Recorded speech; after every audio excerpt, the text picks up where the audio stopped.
And welcome, ladies and gentlemen, to another pair of rounds and the continuation of the 2023 Skip Barber Challenge Trophy, as brought to you by Gone Skipping Racing and sponsored by Musical Money. This, of course, is the series that aims to keep the Skippy alive, the legendary Skip Barber Formula 2000 machine, and make sure that all of our drivers enjoy what is the very best in sim racing and motorsports racing when it comes to open wheel Formula class racing. For the Skip Barber Formula, a car celebrated on the virtual simulator of iRacing, on which we host this series, and also in the real world, it is a car which has seen the rise of many a superstar in motorsport, including the likes of Juan Pablo Montoya, and also is the entry point for many a driver who's looking to move from the simulator to the real world. But here we are today as the story continues in our fifth venue of the series, and of course with this being 24 rounds and therefore 12 venues, we're nearing the halfway point, and we are here in the United States of America, in the state of West Virginia, at none other than the Summit Point Motorsports Park, at the raceway in particular. And as our drivers get set to take on the raceway's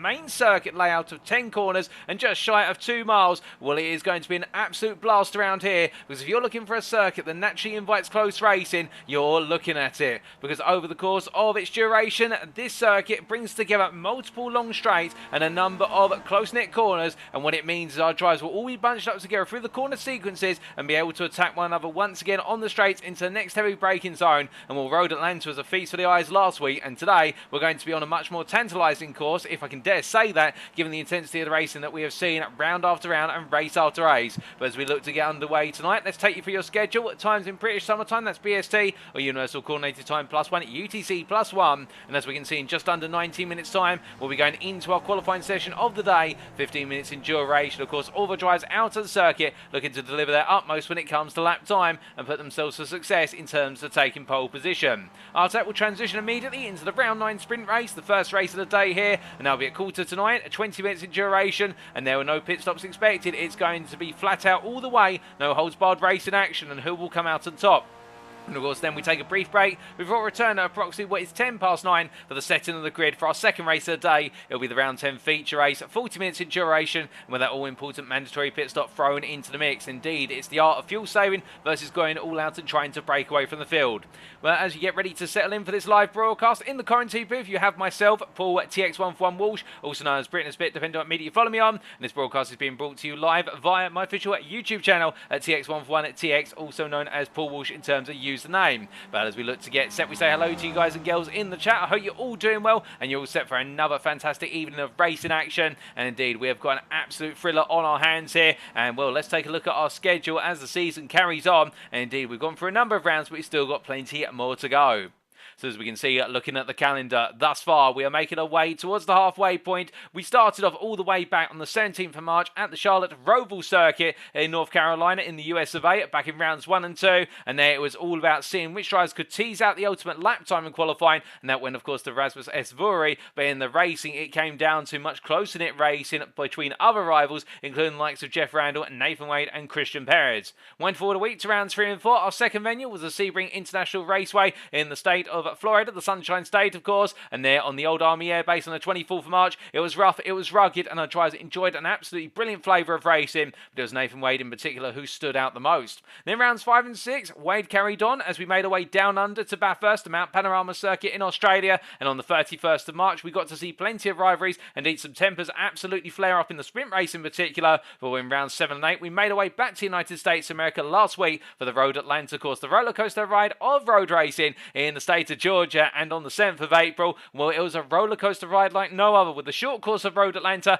absolutely delivering indeed. We got to see a multitude of drivers take wins, including Cristian Pérez in what was the feature race, and in the sprint, Rasmus S. Vuori, and today it is Summit Point on the 14th of April. Of course, after today, we've still got plenty of rounds to go, and there's no mid-season break at any point, and next week in rounds 11 and 12, we'll be making our way back down under to Australia for the Phillip Island course, and of course a circuit known for V8 supercars going on around it, by a little Skip Barber Formula machines will be taken on the circuit, and the Skippies will roar just as much as the V8 would, albeit with smaller engines, on the 21st of April. Then we'll be going into the second half of the season, rounds 13 and 14, at what used to be known as the T1 Ida circuit, but now known as the Okayama International Circuit, and that'll be on the 28th of April in Japan, and well, that is going to be all about the twisty sections, the winding complexes of corners, and overtaking maybe a little bit more difficult there compared to what we're used to. And then rounds 15 and 16 on our 8th venue, we're making our way to Canada on the North American continent for the Charles Villeneuve reserve circuit, the street circuit that's not a street circuit as they like to say, and that'll be on the 5th of May. And then round 17 and 18 will be heading to continental Europe for the one and only time this season for the Nürburgring combined layout, or 9 and 4, it's the Nürburgring Gesamtstrecke.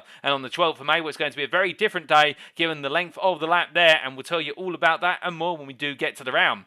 And then for rounds 19 and 20, we make our way back to the United States of America for the triple header, which sees the season out. Starting off in the city of Detroit in the state of Michigan, it's the Belle Isle Grand Prix on the 19th of May. And then we're making our way for our penultimate pair of rounds to the Watkins Glen International Circuit in the state of New York for rounds 21 and 22. And it'll be Skip Barber Formula meets NASCAR effecti as our skippies look to slipstream their way past one another on the 26th of May. And then we bring it all to a close in rounds 23 and 24 at the Virginia International Raceway, or VIR as it's known in short, on the 2nd of June. And as I say earlier, we've got plenty of races still to go, and well, we're not quite at the halfway point yet, but what a thriller it has been so far, and the story does continue. For as we make our way into the championship stands, let's tell you the story so far when it comes to championship points. We start off with the top 10. Remind you, of course, there is only an overall drivers' championship. There's no teams or interclass championships available here, and Nathan Wade leads the way on 260 points, with an advantage now extending to a grand total of 74 points over Cristian Pérez. Nathan Wade has been Mr. Consistent. He's also been Mr. Fast, and putting the two together has meant he started to build up an absolutely brilliant advantage in his eyes, and everybody else will be itching to try and bring that down.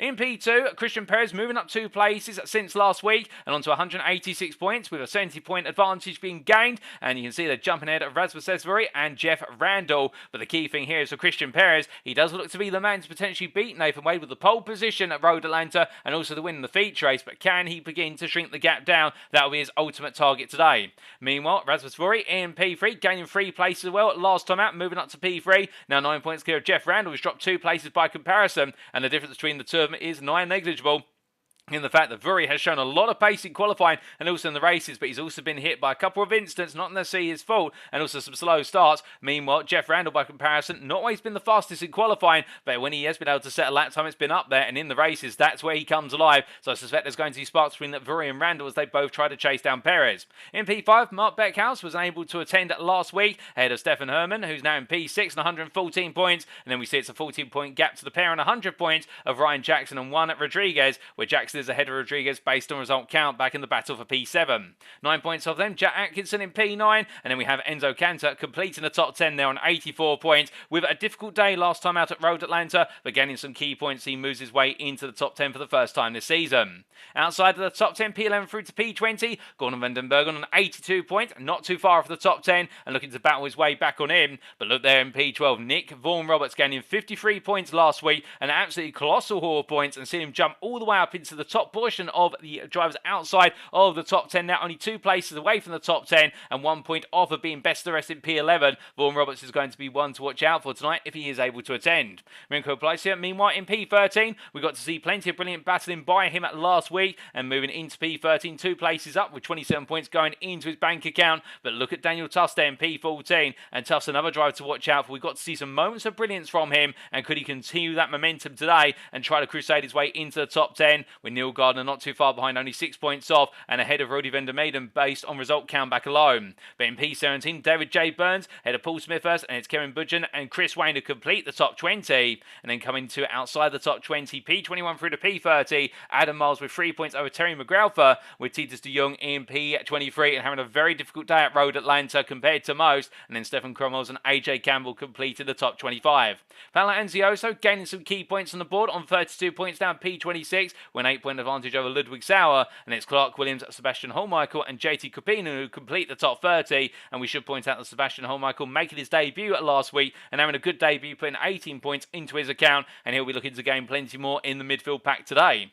We then come to our P31 through to P41 drivers, and we can see Nigel Easy there on 15 points, gaining another 2, but Road Atlanta not too kind to him, and the same could be said for Peter van der Noord and Benjamin Harris, for both drivers unable to score points. And then Ryan Walker and Tim Bertie completing the top 35, with Walker in particular only able to compete in the first race of the day at Road Atlanta, but oh, if he was able to make both of them, what could have been in the second race, given how strong his performances were coming on as the racing went on. Arnaud Chabannet in P36, Hero Dario Frattini, and it's Marcel Brunschweiler, Wojciech Pudzic, Ollie Pimley and Dave Devine who complete the standings. But as we then come from our standings, let's take a little look at our circuit for today. And it's, of course, none other than the Summit Point Motorsports Park main circuit, located, of course, at Summit Point in Jefferson County of the state of West Virginia in the US of A. And you can see from the circuit map provided us by iRacing.com. Thank you to them for their wonderful circuit maps and, of course, their brilliant simulator. This circuit is an odd combination of corners and straights, which really does bring drivers together under braking and causes them to start to run one another down on the straights in the battle to the next braking zone. Whereas our drivers make their way across the start-finish line and down towards turn number 1, the longest straight is the start-finish straight, and onto the brakes they'll go into one of the lowest speed corners of the circuit at turn number 1, and if they get the braking point slightly late, they may end up on the grass and navigating away towards the tyre barrier. But get it right, they'll come through 1 and through the kink of 2, and powering out flat out up towards turn number 3, it's into the uphill left-hander, and as the drivers roar the way uphill initially, they'll then descend rather savagely through turns 4 into 5, a downhill braking zone, and into what's known as the Summit Point Carousel. And as our drivers make their way through turn number 5, it's a very tight left-hander followed by a double right at turn 6 of the 7, which forms the main constitution of the carousel, and the equivalent, of course, nicknamed after the carousel in Germany at the Nürburgring. But as our drivers make their way through the American equivalent of the carousel, they'll be roaring their way out of turn 6, 7, and in towards the kink of 8, before powering their way through turn number 9 flat out and all the way down towards turn number 10. Now, of course, turn number 10 is a flat out corner, but it does have one thing that our drivers need to watch out for, and that is a very high apex curve. Go too high in that curve and they may find themselves being launched off the circuit going outside of track limits on the exit, but if they get it right, they'll carry all the speed onto the start finish straight and go hunting into turn 1 once again.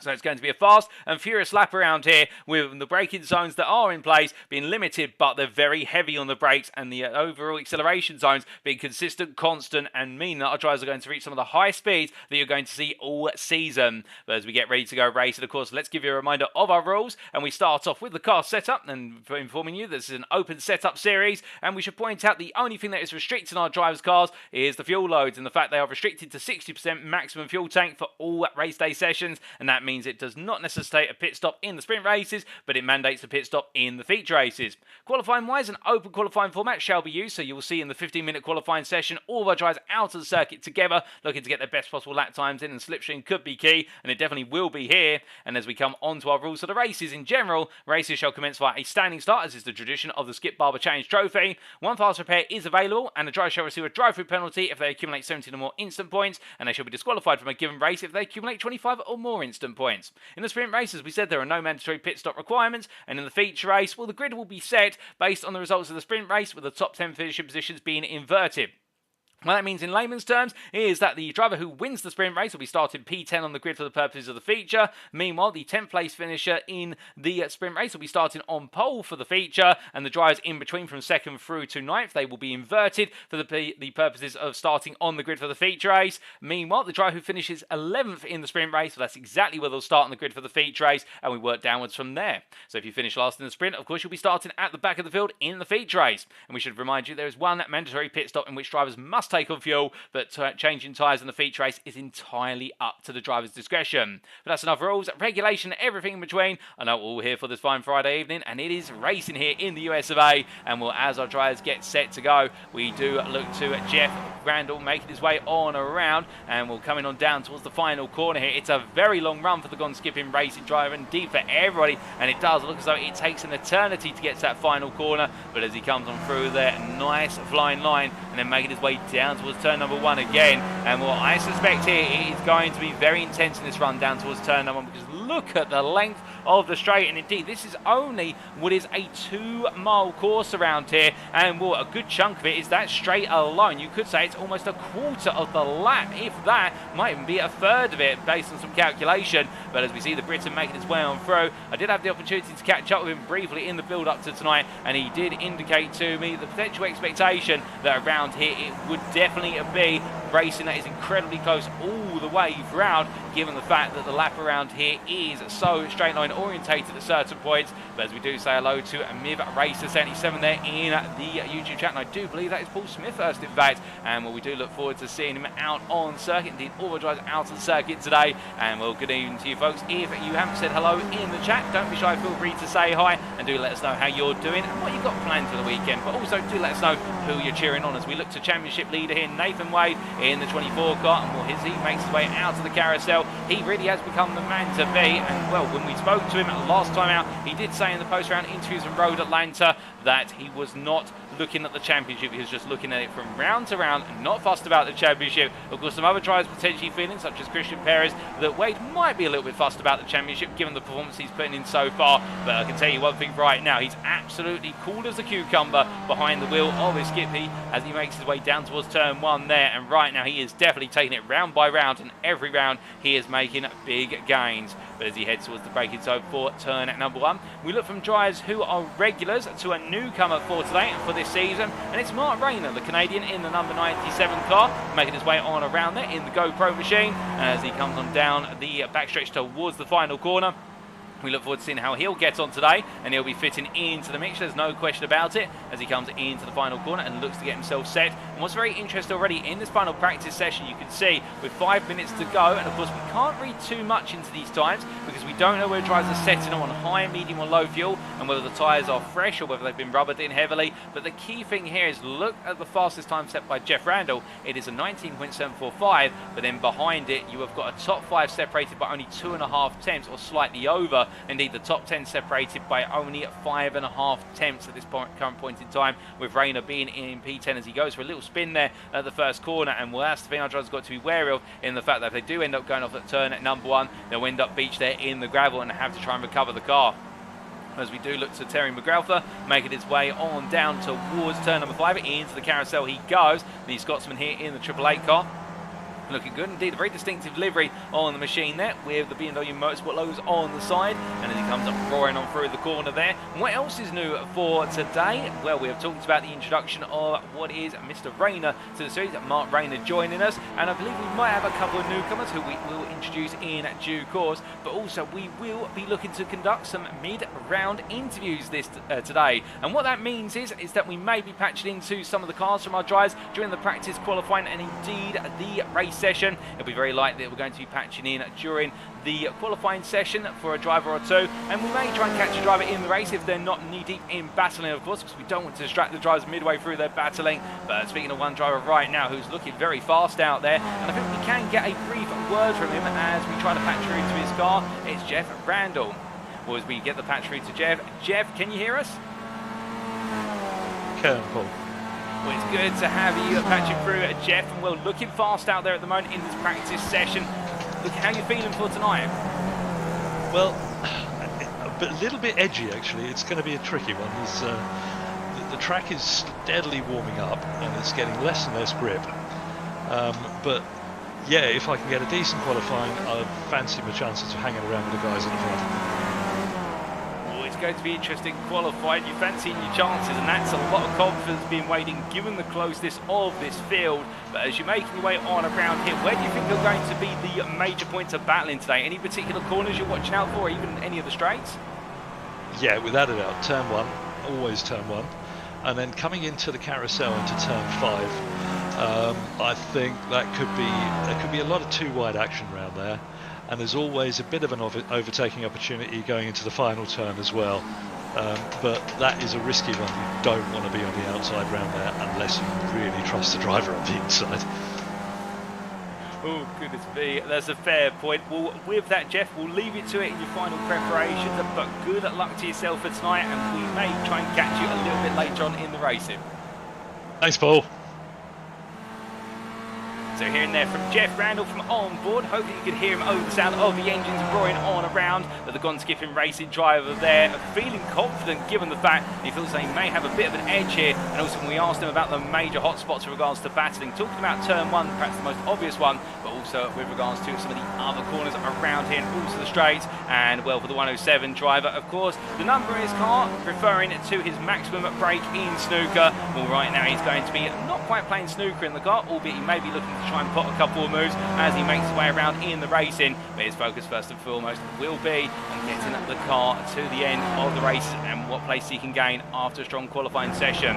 Well, as he heads into the pit lane, we do look to Titus de Jong, and looking here to the driver making his way into turn number 4, coming on down for RT Racing, the Dutchman. Well, he's been looking rather fast in the last few rounds. I must say, the number 90 driver really has been picking up the pace, and he's also been looking very threatening to anybody who would underestimate the pace that he's bringing to the table. And well, keeping that in mind, could we see de Jong today find a way to really get under the fingernails, as they say, of other drivers, or get under the skin of them in terms of battling to be inside the top 5? Getting to P7 at the moment in this practice session, I would say he's a little bit of a dark horse here today, and well, that could work out very nicely indeed. RT Racing have been the dark horses of the field. They have put in some very different results as the season has gone on, and to give you another example of a driver who's exactly done that from RT Racing, Remco Placia, the 117 driver who absolutely soared at Road Atlanta. It was almost as if, and I'm not saying this to besmirch him in any way, but it was almost as if we saw a different driver at Road Atlanta, absolutely flying. He just came alive ever more so, albeit he has been a little bit frantic in the battling over the first few rounds, but at Road Atlanta he was absolutely on the attack every corner of every lap, and well, that's what we love to see, of course. I think something at Road Atlanta has clicked, and he's enjoying the race number 1. He's currently P4 in his practice sessions. We see him parked up there in the pit lane. We also look to Nick Vaughan Roberts as he makes his way on down the backstretch up towards turn at number 10, and the Welshman here in the number 27 car. Well, he definitely does stand out, the number 27, with what is there, the yellow with secondary red colour livery. But as he comes on through the final corner, you can see the drivers using all the exit curve and runoff area to their heart's content in order to carry every mile an hour down. And when we do go into the qualifying session, we will jump on board with Salvo tries to give you those reference laps within the 15 minutes. But Vaughan Roberts looking comfortable, albeit only at a P20 at the moment of 21.180. But perhaps he's got a little bit in reserve and is not giving away his cards at the moment, keeping his cards close when it could work out to his advantage. As we see Gordon van den Bergen getting a bit wrong, they're coming out of turn number 4, but thankfully gets the transition over to qualifying. Well, here we go then, ladies and gentlemen, 15 minutes of qualifying, and who will come out on top come the end of it? It's going to be intriguing here because, of course, this lap, a very fast lap in terms of the amount of slipstream that gets played into the lap. As all the drivers start to make the way out of the pit lane, we see Nathan Wade held out behind Jeff Randall, and well, these two joined by the hip, you could say, with regards to the fact when one of them goes out in qualifying, the other is right there with him, and as they make their way down towards turn number 1, everybody doing some side-to-side weaving here in order to get some initial temperature into the tyres. So the big question is, what can we expect in qualifying? Well, we are going to see drivers form up in slipstream train formation. Given the fact that we do see approximately 60% of the lap being flat out on the throttle pedal, it means that every mile now you can gain in the slipstream is going to be pivotal to improving your lap time. We have seen that across most rounds so far in qualifying. But around here as well, with the fact you have a limited number of tight corner sequences, the carousel turns 5 through to 8 being the main one of the lap, which our drivers will be concerned about. I think our drivers really will go all in to get close. Meanwhile, we see in Nathan Wade, they're going all in on cold tyres at turn 4 and just missing the tyre barrier by a hair's whip. He catches the car in the end, but that's not the way he's wanted it to go. He reverses it off the circuit, but for Nathan Wade, just getting a little bit too enthusiastic there. But I think right now he's going to put his head back in order and realise, okay, I can't get away with that. I'm going to get a little bit more tyre temperature in before I can start to push the car hard. But as he makes his way back up to speed, well, meanwhile, we do look to Remco Placia, who making his way in towards the final corner, but it's Jeff Randall who'll be the first driver on that round, and we won't jump on board with a driver just yet. They're going to have a couple of laps to warm up their tyres before we really start to see those qualifying laps come on in. But as they make their way across the timeline to go on to their first flying laps, well, Randall heading on down, and we can see that all the lap times coming on in, albeit those lap times at this point in time not indicative, of course, given the fact that our drivers have only just made their way out the pit lane, so don't read too much into those times. It's the times when they next come around that we'll be reading into, because those will be the first flying laps, and it does look as though right now Terry McGrauther, well, looking a bit fast there, but he's at the back of a major train of cars in the tow, and that is going to help him out nicely. You're looking at the white 888 there as the Scotsman makes his way through turn number 3, sliding their way through the left-hander, and will absolutely on edge there as they make their way on around. But as he comes on down through turn number 4, through the right-hander and in towards turn number 5 he goes. He's got to be wary of the fact that if he does get concertinaed in behind the cars in front of him, he'll suddenly go from being a driver who's gained a lot of time to losing it all in a single moment. But as he heads on through the right-handers at turn 6 and 7 into left-hand king of turn number 8, just like to take a moment to remind you this series is sponsored by Musical Money, the quick, easy and safe way to turn your musical equipment into money. Their web address www.musical-money.co.uk. Feel free to head there today. But as meanwhile, do see McGrath make his way into the final corner here. But we are going to jump on board with him for the purposes of a flying lap. Bring the dashboard up in the bottom right hand corner of your screen and follow the speed along as he takes us around for a lap at the Summit Point Motorsports Park main circuit.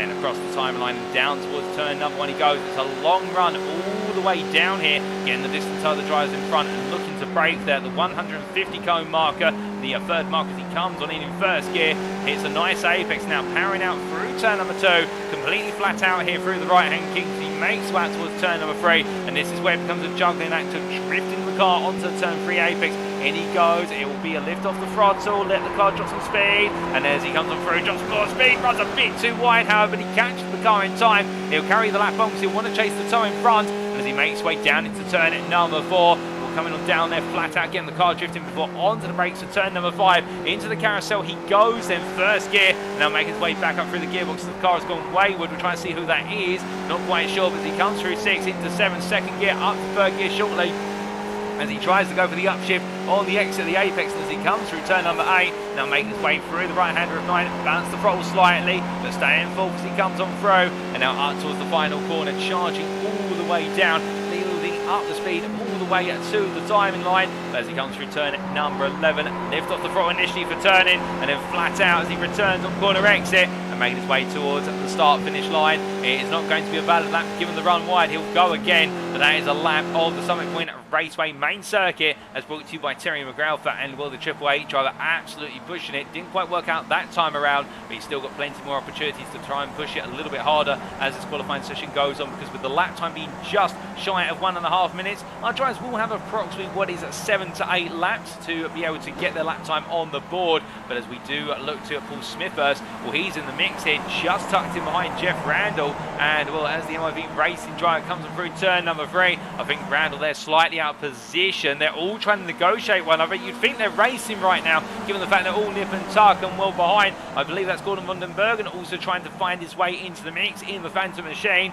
and well, I think van den Bergen Finland's on a bit of a faster lap, and Smith has maybe compromising that right now. But outside the medley of cars making their way through the carousel, we look to Ryan Jackson, and as he comes through into what is turn number 1, the Shell V-Power Privateer coming out of the corner and up towards turn number 3. A little bit lonely here, and you can see the delta in lap time really starting to grow given the distance. He heads up towards turn at number 3, and not having that toe is costing him a significant amount of time as he comes from through the left-hander of 3. He's just building up that momentum at the moment, I think, trying to feel his way into this qualifying session. It is going to take him a little bit more time compared to what he's currently able to achieve in order to get inside that top 10. Indeed, he'll need to shave off at least 1.5 seconds to have a good run into the top 10, as we see in Prince of van den Bergen, and also for what was De Jong, also for McGrath, as van den Bergen moves up to P2 in particular on a 20.299. But meanwhile, as we continue to watch Ryan Jackson head on through the carousel, out of it now through turn number 9 he goes. Well, what's it going to be as he heads towards the timeline shortly? It's 11 that awaits him. We've got the number 1 car in front of Ryan Walker coming on down. More drivers join in the session currently. Had a couple of drivers join late, but as we do see him make his way through the right hander, Jackson has improved in sector 1. He hasn't improved in sector 2 compared to his previous best. But what's it going to be in sector 3?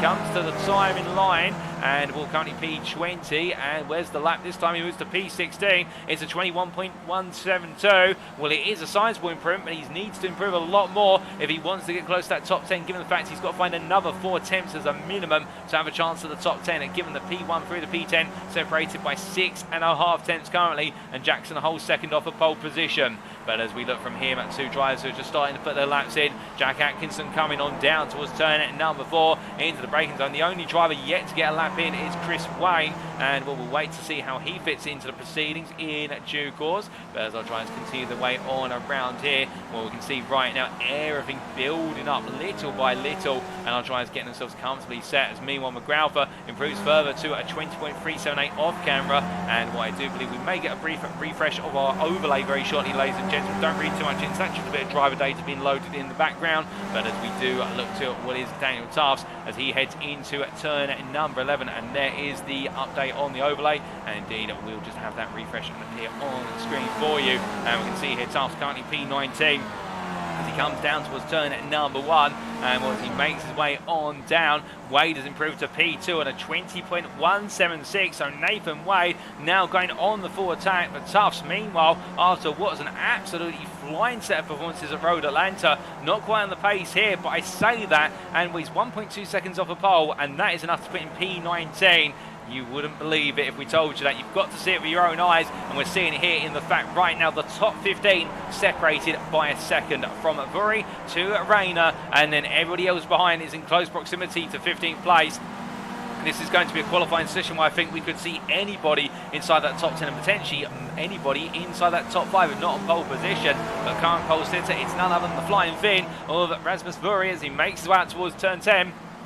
And as he heads on down towards the braking zone, in fact the lift-off zone we should really say, we jump on board here with the number 19 car as Randall goes faster. The Vuori I think is going to try and respond on the next lap. Gardner goes P2. A 20.082, but we've seen our first 19 of the qualifying session, a 19.970 from Randall, and as Vuori heads down towards turn number 1, well, let's see if he's able to put a stronger lap together. Breaking his way on in, the driver in front, well, both drivers there having a bit of a moment, in fact, coming on through the corner, and I'm not sure who that is in front of him, but I think they might have just got in the mind of Vuori out slightly as he heads through turn number 2 and up towards turn number 3. As he comes on through here, wants to catch as much of the toe as possible. Going on through the left hand, you can see just dipping the front left tyre onto the curb, but otherwise carrying that momentum. But of course, he won't want to put the full force of the left tyre, the front left tyre on that curve for the simple reason that curve is raised, it will launch the car. And as he comes through 4 and into 5, well, coming on through into the carousel here, looking for a nice late apex to cut all the speed in as he comes into turn number 6. And definitely right now, I think feeling as though the driver in front needs to be a little bit faster for him to be able to use this toe to its max as he exits the carousel through 7 into 8 he goes, and charge on up towards turn number 9. And lift on the throttle there in 4th gear. And he'll try and find himself a little bit more space here in order to go on to another lap. But it's been a compromise lap, but Vuori is setting himself up to success if he can go on to the next one and not be abated compared to this lap he's just completed. As he comes on through the final corner then, well, in front of him, I believe that may in fact be what is AJ Campbell, and as he comes to the timeline here, in fact that's Rodriguez in front, not Campbell, we should correct ourselves, and Vuori they're not improving, Rodriguez not improving either, as meanwhile we've got a new provisional pole sitter in the form of Stefan Herman, and Herman are back with a vengeance today as he makes his way into turn number 1 and up the inside there of one of his competitors, and they're coming on out to the corner right now and carrying all the speed, whereas he does number 15 driver here, I think feeling confident, and the fact the lap times are coming together, and behind him I do believe that is David Burns, and Burns P11 by comparison, but now the gap from P10 to P1 only half a second. That gap is coming on down, and with it nobody is within a tenth right now of our pole sitter, but otherwise Jeff Randall's under pressure from Gardner in the battle for P2 in this qualifying session, and then we do have from Gardner to Burns only 3 tenths, so anybody could effectively be on that second row outside of the top 10. They've just got to find that ultimate lap and piece it together, but as we do look to Burns making his way out of the carousel and heading on through, we've already completed 11 minutes of this qualifying session, not much of the session left to go, and everybody absolutely right now attacking the lap as much as they possibly can. And we do look to Nick Vaughan Roberts meanwhile, we're making his way through turn number 8 and in towards 9. Coming on through here, currently P6 with Wade tucked in behind him. We see Titus de Jong go P5 on a 20.176. Chris Wayne, meanwhile, down there on what is a 22.306, bringing up the field in P22. Whereas Vaughan Roberts does the swap there versus Wade as he heads down towards turn number 1. Will Nathan Wade going purple in sector 1, purple in sector 2. Could this be the fastest lap of the session so far? He crosses the line. It's personal improvement in sector 3, and it's a 19.702. It's a phenomenal lap, and it is almost a 10 faster than Stefan Herman's. Well, right now Wade is the man to beat once again. He has a habit of leaving it to very late in the day, and he's finding that lap time now as he heads up through the kink of 2 and in towards 3. But as he comes on through here, there's still plenty of time out there. There's 3 more laps available to our drivers who've just gone on to a lap, including Wade and what is behind him there, Vaughan Roberts. But as they come through turn number 3 this time, Wade goes a little bit wide, and that'll be a compromised lap. But I don't think he'll be complaining too much, given the fact that now everybody has to try and find the time to beat him, and that's the nice thing when you're on provisional pole.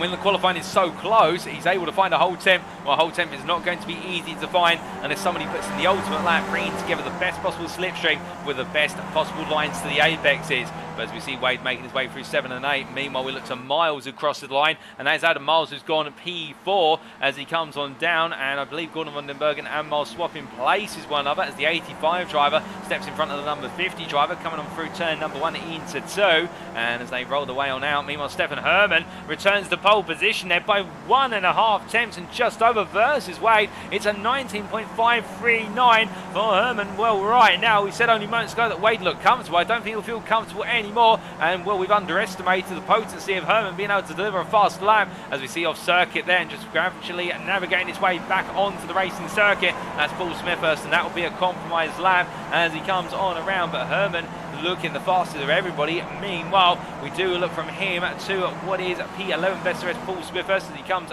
through turn number 3, and as he makes his way on down towards the braking zone for the carousel. I think Femi will only have one more lap available after this. He's going to have to save the best to last if he wants to get back inside the top 10. But coming on through the left-hander, and meanwhile we look to Juan Rodriguez, and Rodriguez here in P14. Well, the delta between the top 15 is only a second in its entirety, and again that continues to be a running theme here, but everybody right now on the bubble, indeed the second row of the grid, is looking open to practically the entirety of the top 10, if not the entirety of the top 15.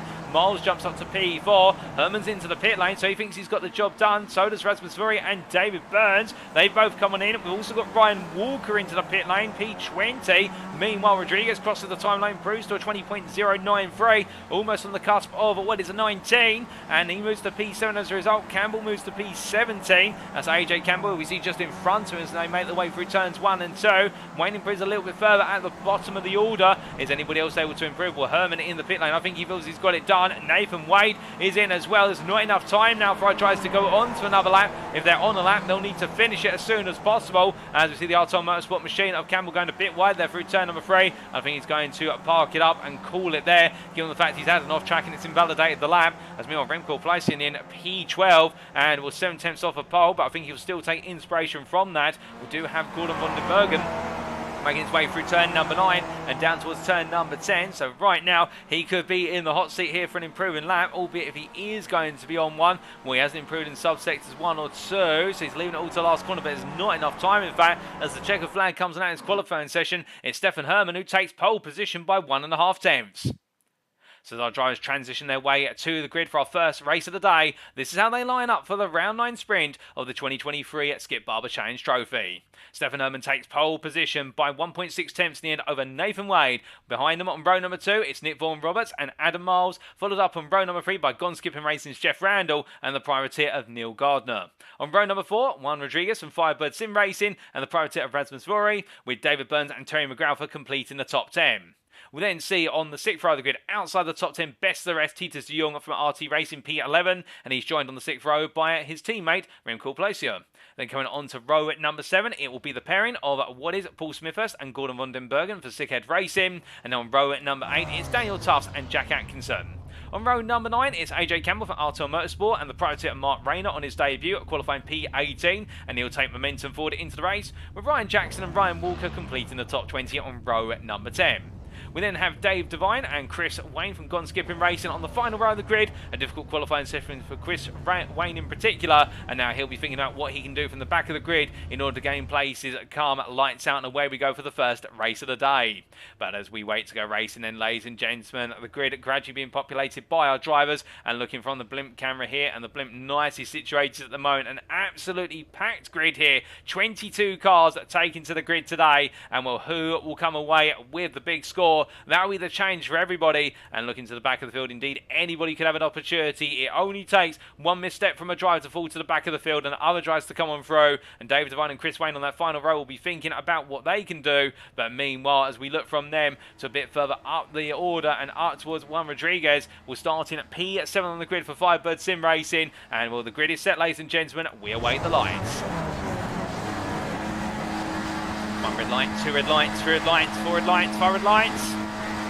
And it's lights out and away we go for round number 9 of the championship. As Stefan Herman gets a slow start off the line. Nathan Wade immediately tucks in, thinking he needs the slipstream into turn 1, but in the end, Herman has bogged down, and with it, it's going to be 3 wide as they head up towards the opening braking zone. Herman on the inside, Wade in the middle, and around the outside goes Nick Vaughan Roberts. Onto the brakes they go, all three, and Wade on the middle of the road there decides to back out quite conservatively, but Vaughan Roberts goes round 1, he goes around turn number 2 as well on the outside, lining up the inside from turn number 3, and as they all come through and up into the left-hander of turn number 3, Nick Vaughan Roberts is going to take the lead of this race, as meanwhile Wade looks back up the inside of Herman into turn 3, but as they safely navigate the corner, Wade backs out, and Vaughan Roberts has taken the lead as they come down towards turn number 4, where it's a bold start, but Herman immediately going on the counter-offensive now into the right-hander of 4, Vaughan Roberts they're going a little bit deep, but just about bringing it onto the circuit, and as they make their way through turn 5 and into 6, 7, into the carousel they go, a little bit further back, we've got a bit of an incident there as the driver's gone round, and that's Juan Rodriguez in contact, I do believe, with what is there, Null and Terry McGralfa, and another driver going around beforehand with Rodriguez, and I think that may have been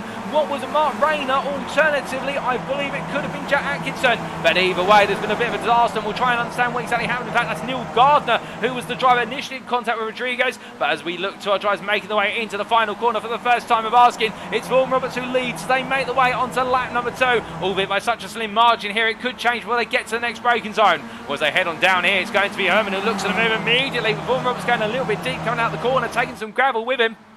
And that's taken away a bit of the momentum, and Wade looking around the outside, it's 3 wide again, almost trying to make it 4 wide. There's Adam Miles as Miles watches on and realises he can't really get through, there's no real space to do so, but as they come on through the right-hander, a turn at number 1 into 2, and roaring the way on out here with Stephen Herman who holds the lead, with Wade there in P2, Vaughan Roberts behind, but Wade's now looking up the inside once again, on the inside into turn at number 3 goes. I think Wade here could have the move all said and done for a brief moment, but of course this pack right now staying together, and it does mean that the top 8 from Burns all the way out to Wade are close together and all battling for slipstream on one another, as Wade defending hard here into turn number 4, and meanwhile Adam Miles trying to get into the mix and making his way around the outside of Vaughan Roberts. This is bold to go around the outside, but he'll set him up for a double inside overtake into turn 6 and 7, but Vaughan Roberts is going to stick around the outside still, and Vaughan Roberts not shy of using the off racing line approach. They make their way through turn number 8 and down towards 9 they go, but as they do, Vaughan Roberts loses the place and Miles moves up to P3, but this could be temporary as they make their way up towards turn number 10, and very shortly it'll be another run down the start-finish straight. Well, of course,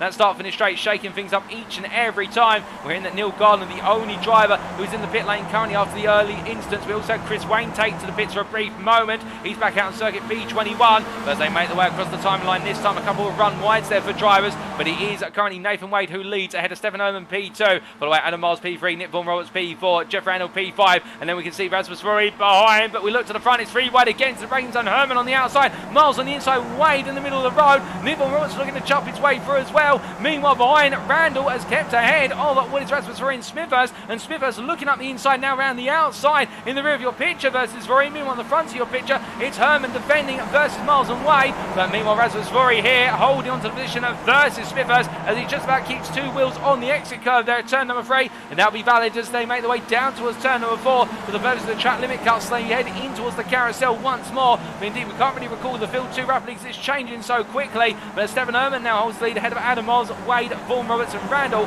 It's then Vuori P6, Smithhurst P7, Burns P8, Gordon von den Bergen P9 in the second pack of cars that's fallen off at the top 8, but he's still trying to sniff the hunt at the slipstream, and it's Daniel Tubbs P10 ahead of Jack Atkinson at P11, best of the rest, as they make their way on down the ramp through turn number 9 into turn number 10. Absolutely roaring the score, both drivers here, and von den Bergen right now under pressure from Daniel Tubbs as Tubbs looks up the inside, and we jump on board with the privateer in the 34.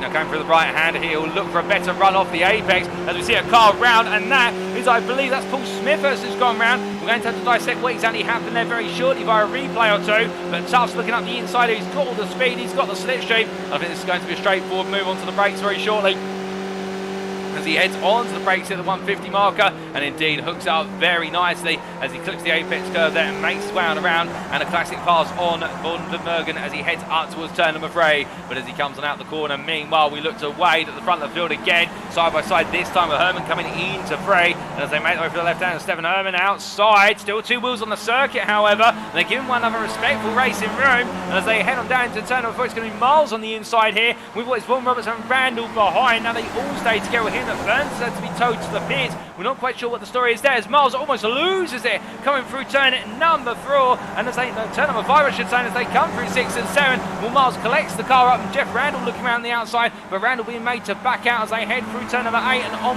towards 9 and 10. But as we do have a brief breather, ladies and gentlemen, we are going to take a look back at some of the incidents on the opening lap, including what happened to Chris Wayne and Mark Rayner at the start of the race. Well, this is what happened to Mark Rayner on lap 1 at turn number 1.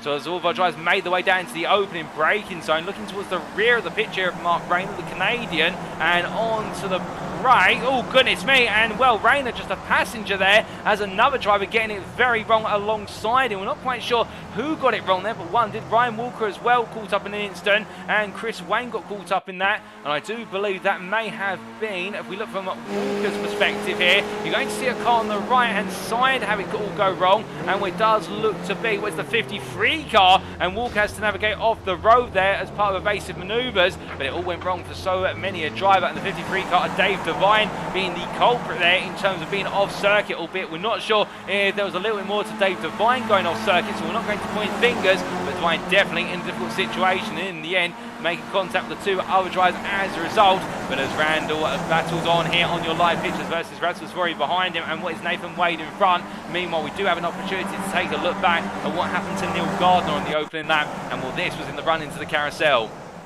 Well, the privateer looking around the outside, and just a bit of oversteer creeping in there on cold tyres and clipped by Rodriguez, and then McGrowther being clipped as well. Now, what happened from Terry McGrowther's perspective, I hear you ask? Well, we will take a look at that as he made his way into the braking zone inside. So you're going to see Gardner go around, and McGrowther just clipped there by Rodriguez, and then clipped by the side of Smithhurst's car, and that is the contact that sent him round. And will the Triple Eight driver, I think, will feel a little bit incensed by that, but at the same time, there was not very much room for him to play with. He took a risk by trying to charge his way into the middle of the road, and then the risk backfired. But as we look to the live pictures once more, ladies and gentlemen, now we can see the battle for the lead. It's continuing to grow as they make their way through turn number 1, and well, it's Skippy's aplenty as Randall on the inside here, and it's Vaughan Roberts as they come out the corner. Hermanshaw leader in the definitive yellow 15 as they make their way into turn number 3, and Miles back into P2 with Vaughan Roberts behind him as they come through. Wade dropping back to P4, albeit I think it's a brief moment as they head up towards turn number 4,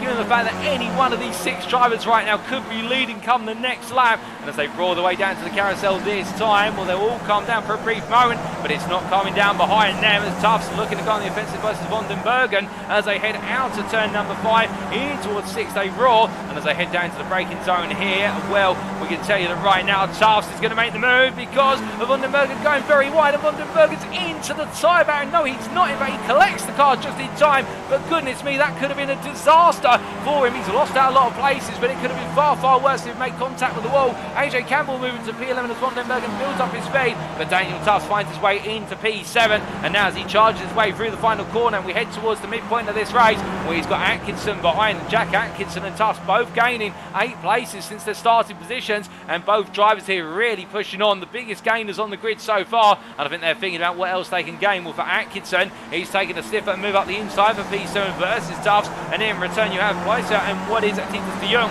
watching on behind for RT Racing. The two teammates are looking at this and thinking, okay, we're inside the top 10, we're in the last 2 places, so effective, the race ended right now would be locking out pole position, indeed the front row of the grid, but is it worth us pushing a couple more places given the fact there's only 2 cars in front, and then it is a 4-second gap to the race lead pack? Well, they can only make the decision, but as we see Atkinson trying to hold off Tufts for the time being, making their way down towards turn number 4. Meanwhile, we look back up to Randall, and also Vaughan Roberts and Vuori all battling for P4, and Randall goes a little bit deep there, but Vaughan Roberts will have the inside to outside, and where it's a real challenging approach to go around the outside through the carousel. We have seen Vaughan Roberts already go around the outside on a multitude of corners, including turns 5 and 6 earlier in the race, but as they make their way in towards turn number 9, he backs it off this time as we ride on board the gearbox here at the Gone Skipping Racing 107. Randall right now, we look at his rear view mirrors and wondering where Vaughan Roberts is going to pounce. Well, it won't be into the final corner as they make their way into the extended right-hander. Randall going a little bit deep there, in fact, catching a bit of dirty, and that's going to cost him a lot of speed. And corner exit, 2 to 3 miles an hour, may not sound like much, but in these cars, it's a lifetime of speed as Vaughan Roberts looks to cut his way up the inside. as they power the way on down. It's going to be 3 wide again in the run down towards turn number 1. Herman in the middle of the road. Meanwhile, Miles ducks on the inside to the outside. Wade on the outside all the way. And Wade's going to try and carry the speed all the way around. And Stefan Herman just being bold and putting the car right in the middle of it all, going for the Moses manoeuvre every single time. And as they head into turn number 3, Wade will defend on the inside here versus Miles. He'll also try and get an edge in versus Herman. It's a case of an attacking defense. And as they head out of 3 and in towards 4, well, for Stefan Herman right now, he needs to try and get Wade to battle Miles just a little bit more to give himself some breathing room. He'll never be able to break away at this rate of knots, but what he can do is start to make it all about the battle for P2 rather than the battle for the lead, and that's what you want as a leader. You want the drivers behind to become more entangled in their own little battle rather than focusing on the bigger picture. But as Wade starts to creep away from Miles coming through the carousel, in fact, Herman now's got to worry once more about the fact that Nathan Wade is right there and gunning on his rear as they make their way through turn number 9. But as they come through the right hand, and meanwhile we look to Jack Atkinson going full behind Daniel Tufts in the run down towards the carousel. They re-emerge now and head up towards turn number 10, and with the exchange between the two of them as such, I think Atkinson could be looking for a potential move the next time they head on towards turn number 1. It's not long away to go as they power the way on out, but as they do and make the way on down, we do need to take a look back at what happened on lap number 3 to Paul Smithhurst for that nasty incident coming out the final corner. Making its way on through the rear of the car, let go mid-apex down, I think. It's just sliding loose on the rear, trying to carry too much speed and into the tyre barrier. And for Paul Smithhurst, that's a difficult one. I think he was able to go racing once again, but not the way he's wanted the race to go. As we will return to your live pictures now, ladies and gentlemen. And, well, we have had a couple of other minor incidents with drivers having off tracks, but those are the main instances as far as we're aware that occurred on the opening laps of this race. We've still got plenty of time to go. We've got another 8.5 minutes of racing here, and as they break the way on down, it's 3 wide into turn number 4. Herman on the outside, and how he did not make the grass there, I do not know. But Miles, meanwhile, playing it very safe on the inside. Wade goes through the middle, he takes the lead of this race, but Adam Miles being very safe and sensible here, which sounds a little bit odd when you talk about it when they're racing so closely. But I think Miles right now may be starting to document and get the upper hand on his rivals. He's documented effectively where they're going for the moves and where he needs to be corner to corner, because he's been very conservative in his approach under braking.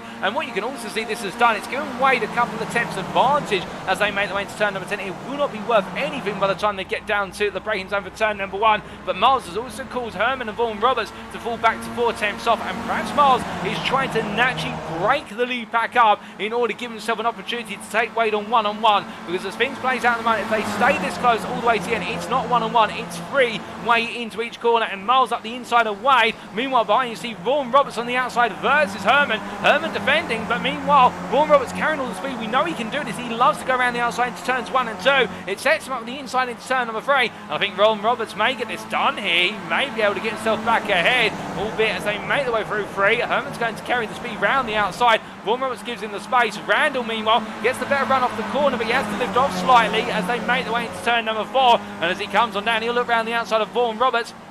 He can't quite find as he slides his way onto the brakes. He goes here through the left hander of turn number 5, and will Randall on the inside of Vaughan Roberts. Now it's back to the inside for Roberts into the right hander as they make their way out of the carousel. And well, the switchback corners here, it's a wonderful sequence. It keeps the battling fully alive, as you can see it as they make their way down through turn number 8 into 9. Jeff Randall now starting to bite into the battling, showing his fangs, but he can't quite find a way on through at the moment. Meanwhile, Adam Miles here with Nathan Wade taking off the racing line, and Wade there trying to bleed speed intentionally, so that way he sets himself up as a close run out to 10 down towards turn number 1. Wade now also trying to play this very smart, as you see Vaughan Roberts going a little bit wide coming out to turn number 10, and that will cause him to start to fall back. But notice how Herman now in P3 waiting and watching what's going on in front, but he does have what is a 4 tenths of a second advantage over Vaughan Roberts, and Randall behind him. Randall at the inside, he's gone very deep on the brakes, the car goes round, he can't stop it in time. There's a tap from Vaughan Roberts, but the car was going. I think Roberts doing everything he can to scramble out of the way, but Jeff Randall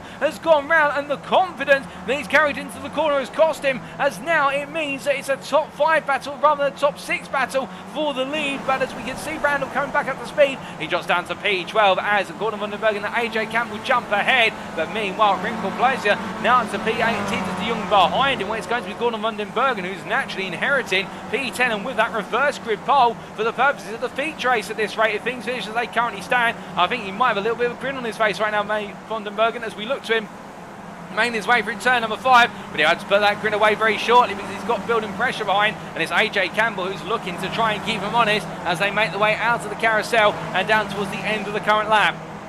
And as they come on around, of course, AJ Campbell will look at this now. It's a golden opportunity to give himself a major opportunity in the next race. And as they make the way up towards turn number 10, you've got to seize every moment you can. And Campbell immediately going for that to be right on board here with the number 92 driver from Arton Motorsport, the German, sliding his way in, going for a very early apex there at turn number 10. He's got to be careful of that because if he clips the apex curve too high, it will send the car wayward with regards to some natural understeer being kicked in. As he makes his way down towards turn number 1, the slipstream will absolutely buffet his performance here as he heads down towards turn 1 now onto the brakes. He gets ahead of Gordon Vandenbergen, but there's still 5 minutes to go, and will pass in his one thing here. Getting away and breaking the slipstream is another thing in its entirety. He will need a 1.5 second gap as a minimum to really make the break, because the toe is felt from 1.5 seconds. When drivers win 8/10 of one another, the toe is absolutely magnified, and right now Vandenbergen is right behind Campbell as they make the way up towards turn number 4, but coming down into the braking zone here, quite a sizable drop into the right-hander,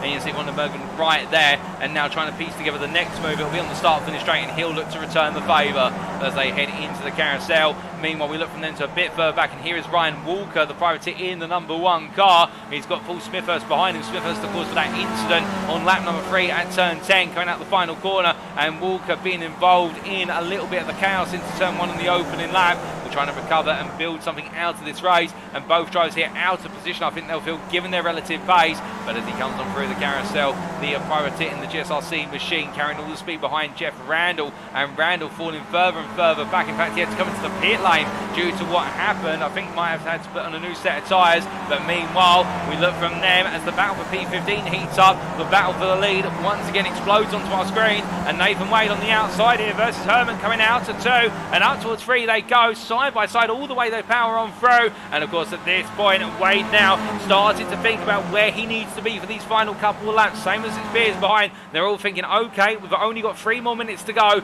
by the time we clear turn at number 5, and where do I want to be come that final lap? How many laps are left? The mental math starts to kick in. The top 4 now are battling hard, and the rest of the field are a little bit further back by 3 seconds. It's Daniel Tufts who's in P5, but meanwhile it's Wade, Herman, Miles and Vuori who are battling for the win here. As we can see, Vuori they're looking up the inside of Miles coming through the carousel, and as he heads on through turn number 7, he's going all in. He's on the apex there at 7, clatters over, and that's going to cost him a lot of speed. The suspension will be starting to feel a little bit of pain, and well, he's got to be careful in the number 19 for the simple reason, hit those curves too high and hard and you may cause the suspension to collapse before it's all said and done.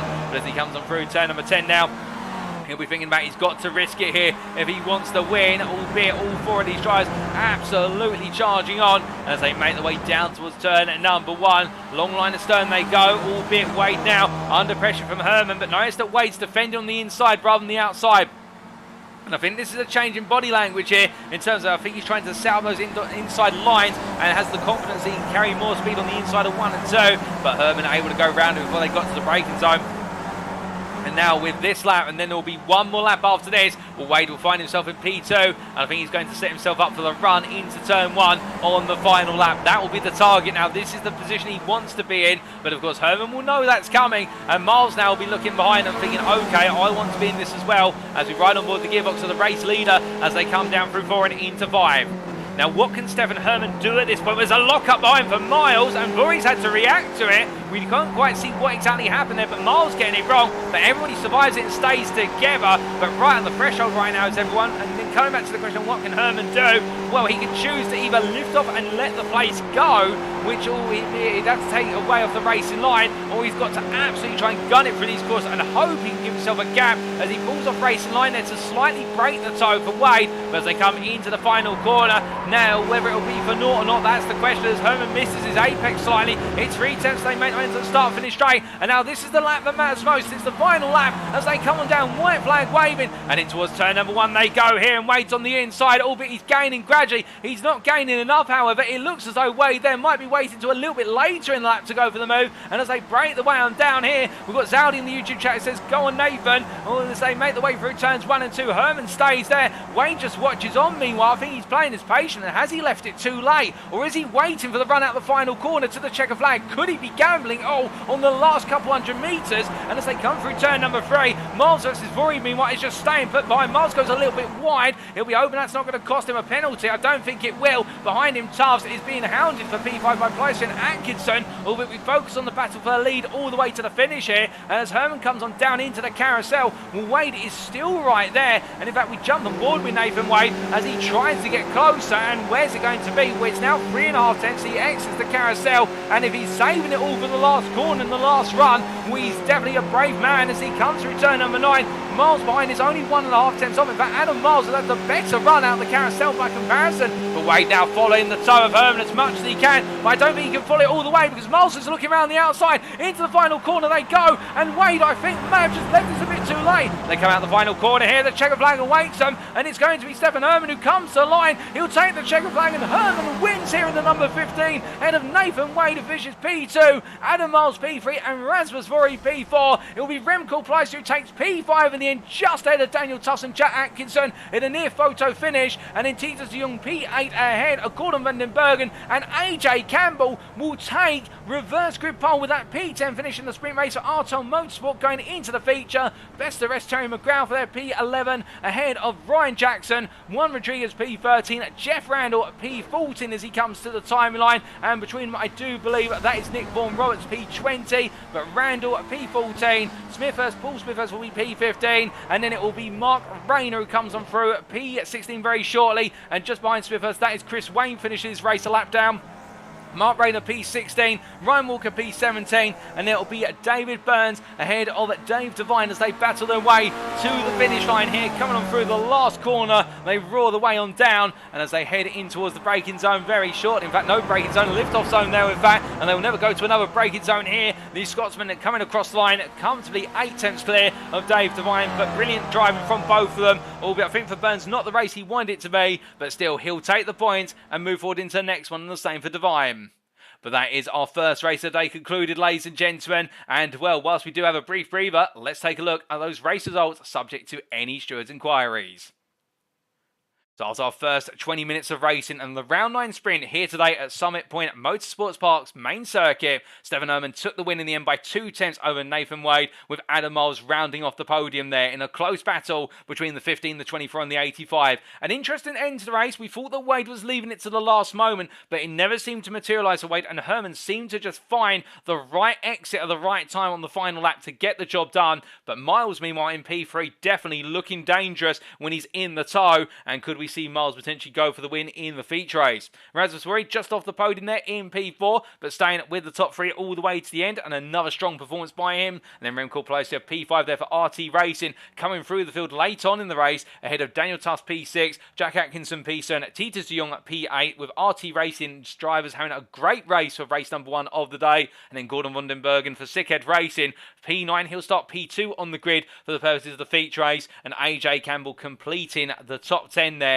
in what was the Artel Motorsport 92 car, and what will be a reverse grid pole for the feature. He is going to have a huge opportunity to score some major points if he can stay within the lead pack.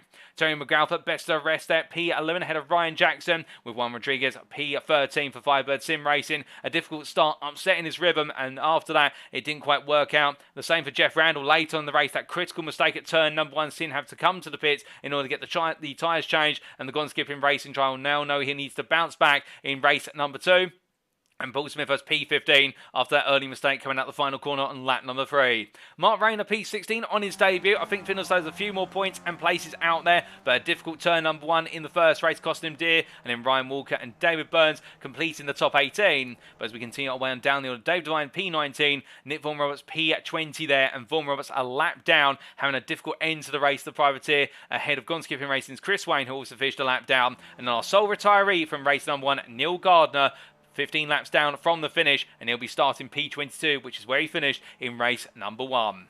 But as our drivers now get themselves set, of course, for the second race of the day, it has been a very interesting one in the first one in the amount of racing action we've seen. We really have got to see the slipstream plough into the hands of all our drivers. Our drivers having to figure out where they want to fit into the pack and the rhythm. As we see it, Vandenbergen making his way through turn 4, 5 and in towards the carousel. We do say hello there to Halil Efi Yildiz, who says, I really am watching this and enjoying the commentating. And well, we're glad to hear you're enjoying it, Halil. It's absolutely great to have you with us. And slipstream does seem to be the key theme, but also knowing when it's right to absolutely attack and when it's better to defend. As Vandenbergen are getting a little bit too eager with his exit line coming out of turn number 9 and the car going back to the pits. But as he resets the car to the pits, we do have a couple of minutes before we go racing it once again. And you have to excuse me, ladies and gentlemen, I just need to briefly cough. As our drivers get set to go once again here, we might have a brief moment to talk to one or two of our drivers. And in particular, I think we might be able to grab a quick word with Nick Vaughan Roberts as we do patch through to him now from the pit lane. Nick, can you hear me? Oh, yes, I can. Well, Nick, it was a difficult race one for yourself, but at the same time, a lot of positives to talk out, particularly the bold moves around the outside into turn number 1. You seem to enjoy that outside line into some of these heavy corners. Is it something you've been working on over the course of the week? I've had no practice this week, so not really, but I've done this track many times before, and I know the outside is you can get a good run, and then you've basically got the inside for the next corner. It's sort of, you can almost go side by side for the whole lap. That's the problem. So it doesn't really, you know, unless you can get past them in that turn 1 on the outside, they're going to get you in the next one probably. Yeah. Oh, understandable with regards to the corner switching back and the inside to outside reversal as a result. And whilst we have got just 30 seconds before we head into the next race, a difficult end to your race, not quite the way you wanted it to go. So what's going to be the target for race number 2 of the day? Yeah, I had a hardware problem, so I had to pull over. But might pit early, depending on how the traffic forms, and so then hopefully a bit more clearer track whilst the others are fighting. Could be interesting, see what happens, yeah. Alrighty, well, we'll look out to see what you are able to achieve as the race goes on and whether you go for that aforementioned early pit stop. But with that, Nick, we'll leave you to your race preparations. Good luck in race number 2. Great, thank you. So hearing there quickly from Nick Vaughan Roberts, the privateer Welshman who had a hardware issue in race number 1 and he had to retire the car as a result. But hopefully those hardware issues will stay away for the 40-minute race that's coming up, ladies and gentlemen. The checker flag is out on their warm-up session and round number 10 is only moments away. The drivers make the way to the grid for the second race of the day. This is how they'll line up.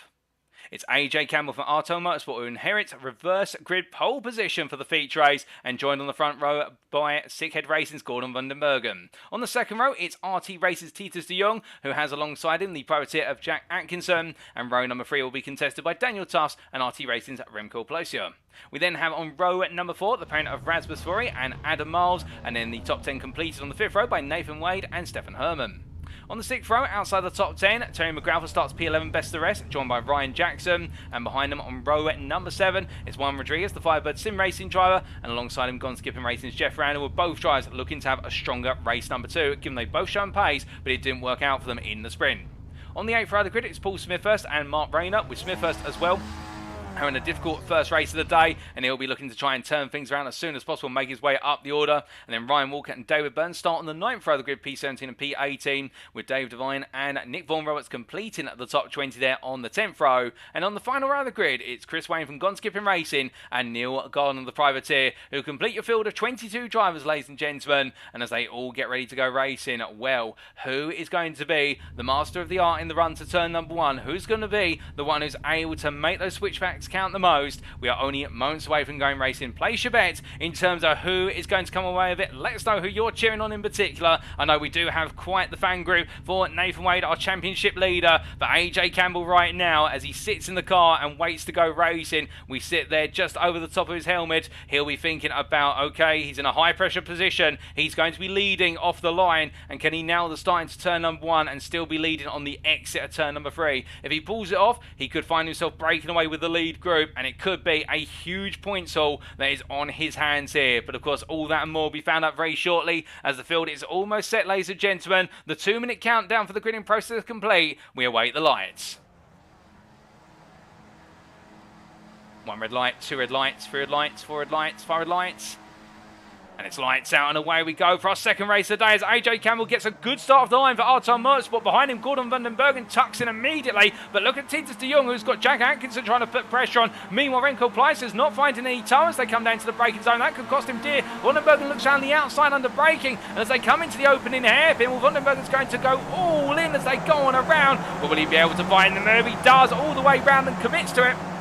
As they power their way up towards turn number 3, where it's now Vandenbergen who leads with Atkinson in between. The battles behind, but you can see AJ Campbell holding on to P2 as Atkinson waits his turn. Meanwhile, Daniel Tufts is getting 1 place off the line. Meanwhile, he's putting a bit of a buffer to the top 3 as they come down towards turn number 4. And meanwhile, it's Adam Miles who looks up the inside of Rasmus Vuori, and in return, with Remco Pleiss battling side by side with Wade down into turn number 4. But as they come into 5, now through the carousel they go. They want to keep it as clean as they can. 3 wide behind, and that is Juan Rodriguez on the inside. Oh, there's contact there, as I believe that's contact with what's Ryan Jackson from a driver behind. I'm not sure if that was Smithhurst who came in, but if it was, well, both drivers will be feeling a bit of pain there. Jeff Randall was caught up in the mix as well. But as they made their way out of the carousel and down towards turn number 10, it got very cramped in the run on through the carousel, but now they'll be able to open up and stretch the legs of their cars. They make their way down towards the final corner. Meanwhile, a bit further back, Nick Von Roberts looking to gain the place here on Ryan Jackson, as Von Roberts goes up the inside, looks all in for the move, and Von Roberts will have the initial run, but will it be enough by the time they get to turn number 1? Well, as they power on down here, it's going to be a side-by-side drag race all the way on down, heading in towards the next braking zone. And we can also see just behind them it's Burns and Walker at 2x2 as they head in towards turn number 1. Wayne also looking to get into the battle, as we have had 3 retirements in the form of Rayner, Devine and Gardner, who haven't been able to make it to the grid for the second race of the day. But Jackson goes a little bit deep, just about catches the car in time, but Von Roberts gets it down to 1, and now Burns is looking to go round the outside into turn number 3 as Jackson's going to defend hard here in the Shell V-Power machine. Meanwhile, David Burns in the McLaren colour livery tries to hold it on, and we can't in the end. In fact, he has to back off. But meanwhile, it's drama. That's Rasmus Vuori who's gone on around, and we're not quite sure what's happened to the Flying Finn, but we know the number 19 driver has had it go wrong. He's down to P19, and we have an immediate replay.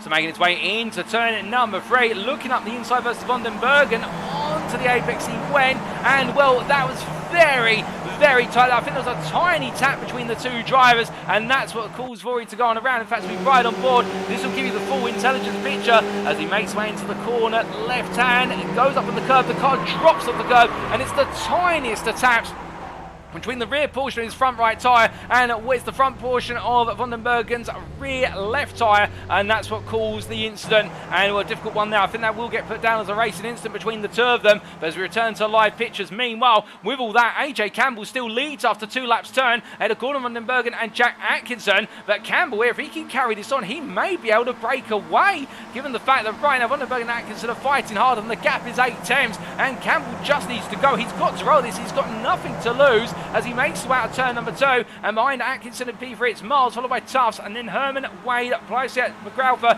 Rodriguez, and then best of the rest P11 is Titus de Jong, as de Jong falling back. And meanwhile off circuit there, that is, I do believe, Ryan Walker, who's still going to trip to the grass. We're not quite sure what's triggered that trip, but we know he's made his way back onto circuit now, and as the drivers come on through it down towards turn number 4, they go once again, where it's heated up inside the top 10, and it's also intensifying just outside the top 10. We've got 2 packs of drivers forming right now, as meanwhile de Jong under pressure from Vaughan Roberts. Roberts making a lot of ground as he slides his way through turn 5 into 6. De Jong just defends on the inside into 6 here, making sure to force Vaughan Roberts all the way around the houses. It's not going to happen for Vaughan Roberts as they come on through 7 and into 8, and will de Jong hold on for now? I think he is starting to lose a bit of momentum versus Randall, who's half a second up the road and hunting down Rodriguez already. Speaking of one Rodriguez, well, here he is in P10. Randall looking all over the back of him here, and what will Randall do to try and make this move happen? As we see Walker in the rear of the picture for a brief moment, going up the inside of Chris Wayne into the final corner, but as they power their way on out, meanwhile going slowly on the inside there, I believe that was one of, well, I'm not quite sure who was going slow there. I think it might have been Vaughan Roberts who's actually defending on the inside, and we see Randall doing the same as Rodriguez looking to hold the outside line. Randall tucks back onto the racing line. Vaughan Roberts looking up the inside still,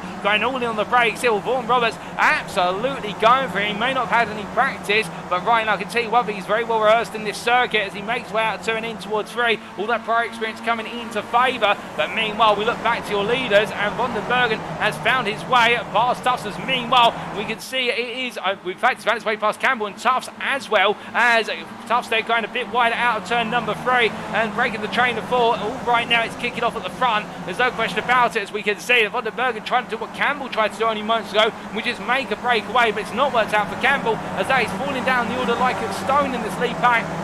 But all he's got to do is stay with the pack. He doesn't need to fight it hard, and now he does need to start to transition into a bit more of a fuel-saving mindset, because if he does, he could potentially gain 3 to 4 seconds in the pit lane, and we've seen that over the course of the season. We saw that last time at Road Atlanta. Drivers are able to gain up to 4.5 seconds in the pits by simply fuel-saving that opening stint as much as possible.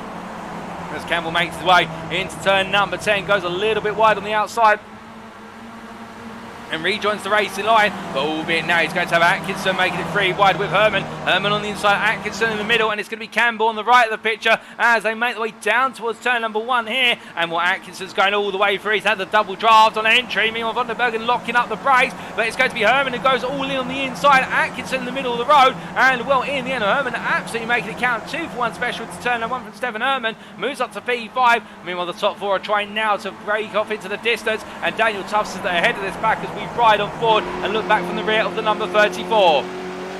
Now making the way out of turn 3 in towards 4, where it is 2 close fighters of Van den Bergen and miles behind. And Van den Bergen hold on to P2 for now as they break the way down, and as they come through the left-hander we can see that KMSR 1997 cheering on AJ Campbell in the YouTube chat. And good evening to you, KSMart, hope you're doing well. As our drivers make their way through the carousel here, Daniel Tussle feels as though he's doing great leading this race at this time, but we have got a long way to go into this race. We're not quite at the end of the first 10 minutes, and that's where we really do see the mentality start to switch into more of a chess game mindset, where the fuel saving becomes ever more important. But right now all the drivers are trying to push as hard as much as they can in order to break away, but those who feel as though they need to measure this one on fuel, they'll be starting to pick their places in the field and where they can start to fuel save and not looking to gain anymore. And as they make their way on to another lap, going on to now their 6th lap of the race conditions, you see then Miles looking up the inside versus Van den Bergen, and Miles will have all the speed here. He'll gain 1, he'll gain 2, Tufts on the outside, Miles on the inside under braking into turn number 1, and Wade coming on through as well, and we can see there the purple machine of Wade making it look smooth, but he doesn't quite get Tufts. He gets past Van den Bergen, but Van den Bergen also being quite compliant as they head in towards turn number 3. They all break their way back into single line formation, everybody being smart here in the sprint. We saw a lot of 2 wide propensity into turn number 3, but now the attitude is shifting, given the fact this top 5 pack all want to try and work together to break away from the rest of the field and give themselves every opportunity to save fuel. But it's much like, say, the Tour de France here, when you see a marathon race involving cyclists, where the fact you'll see lead packs break away and they'll stay together all the way out to the final 5 minutes of the race. Or in this one, it's all about staying together until the pit stops occur, and that's when you need to either bolt, alternatively you have to go for the undercut. But as we see Tufts pushing his way through turn number 9 in pursuit of Miles, right now just staying there close behind and keeping his cool as they head in towards the final corner. Wade taking a little bit of a peek there, but it's more to bleed off the edge of speed as they head through turn number 10 and on towards the next lap they roll. But coming on out to the corner, meanwhile we look back to AJ Campbell, who's fallen down the order very rapidly as the Arto Motorsport driver now down to P11.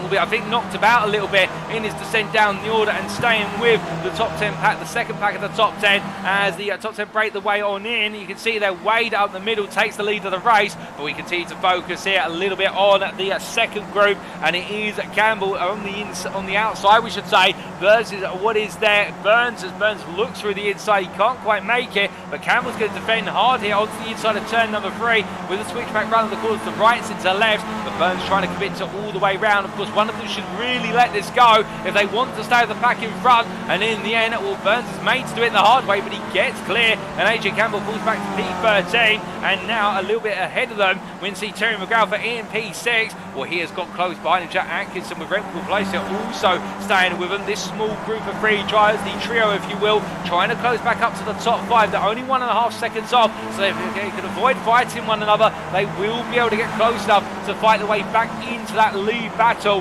And all eyes will now be on those fuel tanks and how much fuel saving they can do as we start to make our way into the second quarter. As they power their way into the final quarter, again you can see that gap now 1.8 attempts In fact, 1.8 seconds, I should say, as they make their way on towards the next lap. Pound the one down McGraw for now. He's going to play it tactical. He'll simply need to let Atkinson through, let Pleister through. If Pleister feels as though he wants to go for the move, and then the three awards keep changing their places back and forth. As meanwhile, behind Vaughan Roberts versus Jeff Randall, they're trying to do a similar situation as well. Both working together as they make their way into turn number 1. Rodriguez just behind and looking to try and get into the mix as he comes on through turns 1 into 2. And Rodriguez looking calm and sensible as they head in towards turn number 3. Meanwhile, Titus de Jong a bit further out for RT Racing. A difficult start for him. Has seen him drop 12 places, but as the number 19 driver makes his way into turn number 3, uphill he goes and chasing after what is Ryan Jackson at this time. And AJ Campbell and de Jong both having lost 12 places since the start of this race, and they'll both be feeling as though it has not gone their way, but they've still got time to turn it around. They definitely have got a lot of time to try and make it count. As meanwhile, I believe we have had David Burns take a visit to the grass coming into the carousel. In fact, there is Burns. He's shot down to P13. He's lost P12 from AJ Campbell, and we take a look back at what exactly happened. Well, this was on the run down into turn number 5 in the rear of the car. In fact, letting go, and he caught it very well, did Burns. The Scotsman doing a stellar job, and well, he's lost one place to resolve it, but he hasn't lost too much else beyond that, and that's something he can very quickly recover. And with the way he managed to get the car back under control, he'll not have taken too much life out of the tyres. Meanwhile, into the pit lane, our first pit stop of the day, Ryan Jackson. Now, is this a strategic call very early on? It's only 11 minutes in. If so, this is a very bold statement from Ryan Jackson, because this means he will be coming out in clear air and he'll need to try and catch a pack later on. Perhaps he feels as though he's got more pace in clear air, but meanwhile, as we look from our first driver to pit to our first driver in the field, it's Nathan Wade as he makes his way into turn 3. Coming down towards turn number 4, he's still got Miles Tufts, Herman and Vondenbergen in hot pursuit, as Remco Pleister has now fallen to 3 seconds over this lead pack. So you can see that gap to the leaders is opening up. We've now got 2 packs inside the top 10. We've got the top 5, and then we've got P6 through to P11, as Vaughan Roberts and Rodriguez there getting very close together. I think Rodriguez now started to get his elbows out, and Vaughan Roberts saying, I'm coming through whether you like it or not. Well, these two no strangers to battling one another quite hard. We've seen it over the last couple of rounds, but as they make their way through turn number 9, I think Vaughan Roberts will feel as though at this point in the race he wants to just gain time. Meanwhile, Rodriguez, I think, is trying to say to him, look, just calm down, we'll run as a pack and we'll all gain time together. I think Vaughan Roberts has other ideas as we ride on board here with the number 27 Welsh as he comes out the final quarter, goes a little bit wide, but about collects the car as they make their way onto the start finish straight. We've got Burns and Vuori into the pit lane as well, so unless there's going to be a large number of off tracks, I do not think so. Jackson has had a pit stop at 16.62 seconds. We'll keep right on it. Vaughan Roberts, meanwhile, looks up the inside of Rodriguez. Rodriguez defends by going a bit deeper into the corner, but Vaughan Roberts is going to have all the momentum he so craves coming into turn number 2, but will it be all for naught if he can't get the run around the outside into 3? And with that, Blythe's having a very poor run into 3, a slow run, I think, trying to back off, given the Constantina a bit. Well, Rodriguez simply goes up the inside, takes the place of Pleister, and Vaughan Roberts is made to wait and watch as they head down towards turn number 4. We're coming down the hill and into the next run, the next lift-off zone before the braking zone of turn number 5. We can see it just in front of a bit of a lock-up there, and I believe that lock-up for Terry McGraw, who's running P7 in this pack, as they come through turn in number 6 and into 7 through the carousel, where everybody's getting a little bit twitchy here, but we are starting to see the drivers who are potentially doing the fuel saving, and it's Remco Pleister in particular who's falling back. I think Vaughan Roberts eager to make the move. He's salivating at the prospect. He's snaking his way over the apex of turn number 9. He's literally, they could reach out and grab the rear wing of Pleister as they head on in. And Daniel Tufts into the pit lane as well. I think there's a lot of early stoppers. I think we've got some huge undercuts being planned, but is it the right strategy call? That will be the thing that we'll have to wait to find out. As Vaughan Roberts gets the speed out of the final corner, this should be systematic in terms of the move, but as he heads down towards the braking zone here, will it be as straightforward as it will seem? Rodriguez is only 1.5 tenths further up the road. Vaughan Roberts trying to do the double here, or will he just wait? I think he's just going to wait as he gets very close, and Pleister forces him to really go for on the brakes there, and Remco Pleister not backing off as they make their way through 2 into 3. It's an interesting conundrum here. I think Pleister feels as though if he falls to the back of this group, he's going to be dropped, and as they make their way through turn number 3, well, side by side they go, enjoying the racing all the way through. I think Vaughan Roberts here just feeling as though he's being made to work a little bit harder than perhaps the pack needs as they come down towards turn number 5.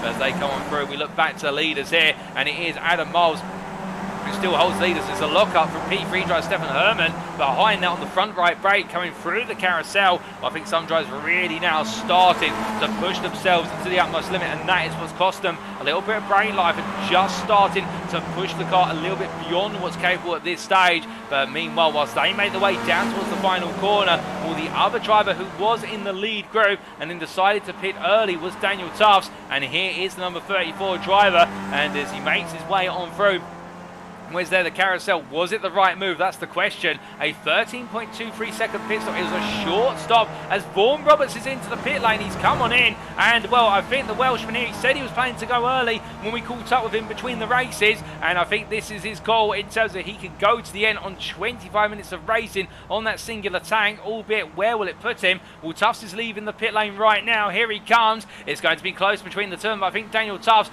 will be well clear as he heads to the line, and it's a near identical pit stop time between the two. Daniel Tufts a 13.23, Nick Vaughan Roberts a 13.52, but Tufts there getting ahead, and Vaughan Roberts jumps back out ahead of David Burns, and Burns with a 10.78 second pit stop. Well, Burns leaving it to a very short one, but was it the right call? That's the question. As meanwhile, we look to Ryan Jackson versus Paul Smithhurst, and they're battling for position. Both drivers have pitted in this race, we should point out, and Jackson falling behind Smithhurst, and Smithhurst makes the run into turn number 1 under slipstream.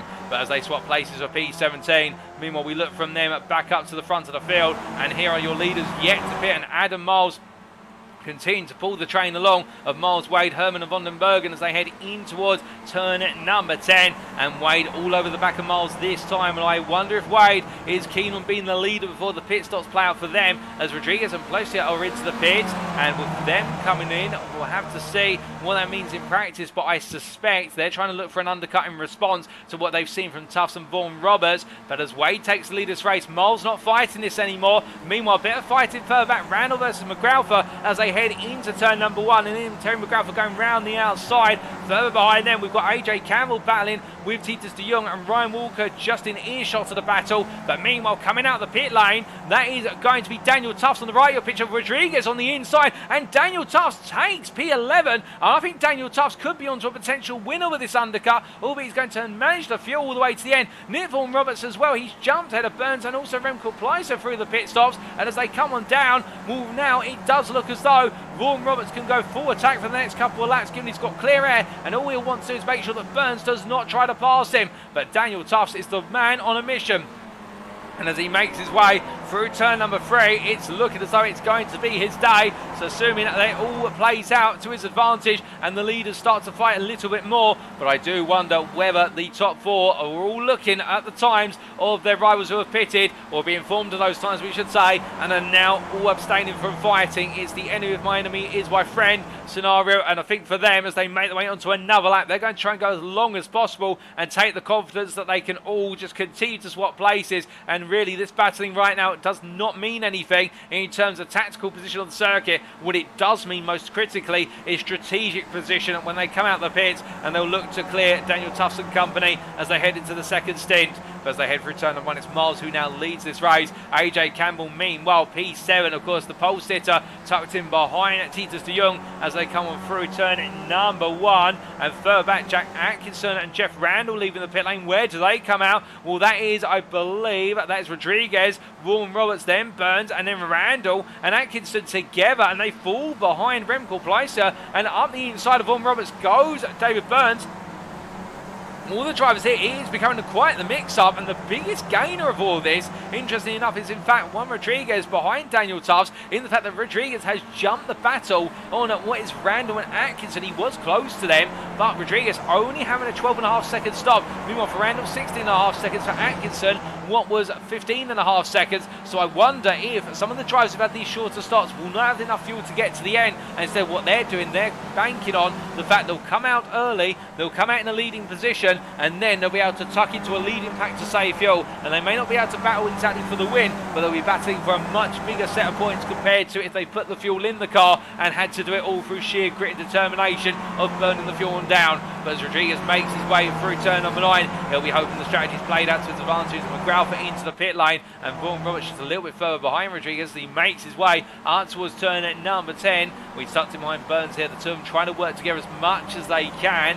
McGrowther is leaving the pits currently now. In fact, we try to get a camera shot to show you where he is. There is McGrath as he heads on down. That's Rodriguez going through closer to the camera. Then goes Vaughan Roberts and Burns. And now McGrath has got to deal with the fact he's got Randall trying to make it 3 wide as it's McGrath who falls behind. What is there? Randall and Pleister battling side by side, and Randall has jumped McGrath in the pit stops. Meanwhile, behind Atkinson and Rasmus Vuori. Vuori looking at the inside of Atkinson here, and now this is all purely for position. There's no more pit stops for these guys as we understand it, unless they pick up damage or a drive through. And Rasmus Vuori moves to P15, and he's got to try and make some more gains because, of course, right now everybody in front of him is pitted, and well, has he got enough fuel to be able to do it? Because he's had one of the shortest stops of everybody. In fact, he was one of the earliest stoppers as well. Only 13.1 seconds was his pit stop, but if anybody can make a fuel tank go long, it's Rasmus Vuori. There's no doubt about it for the 19 driver as he comes down into turns 5, 6, 7 and 8 at the Carousel.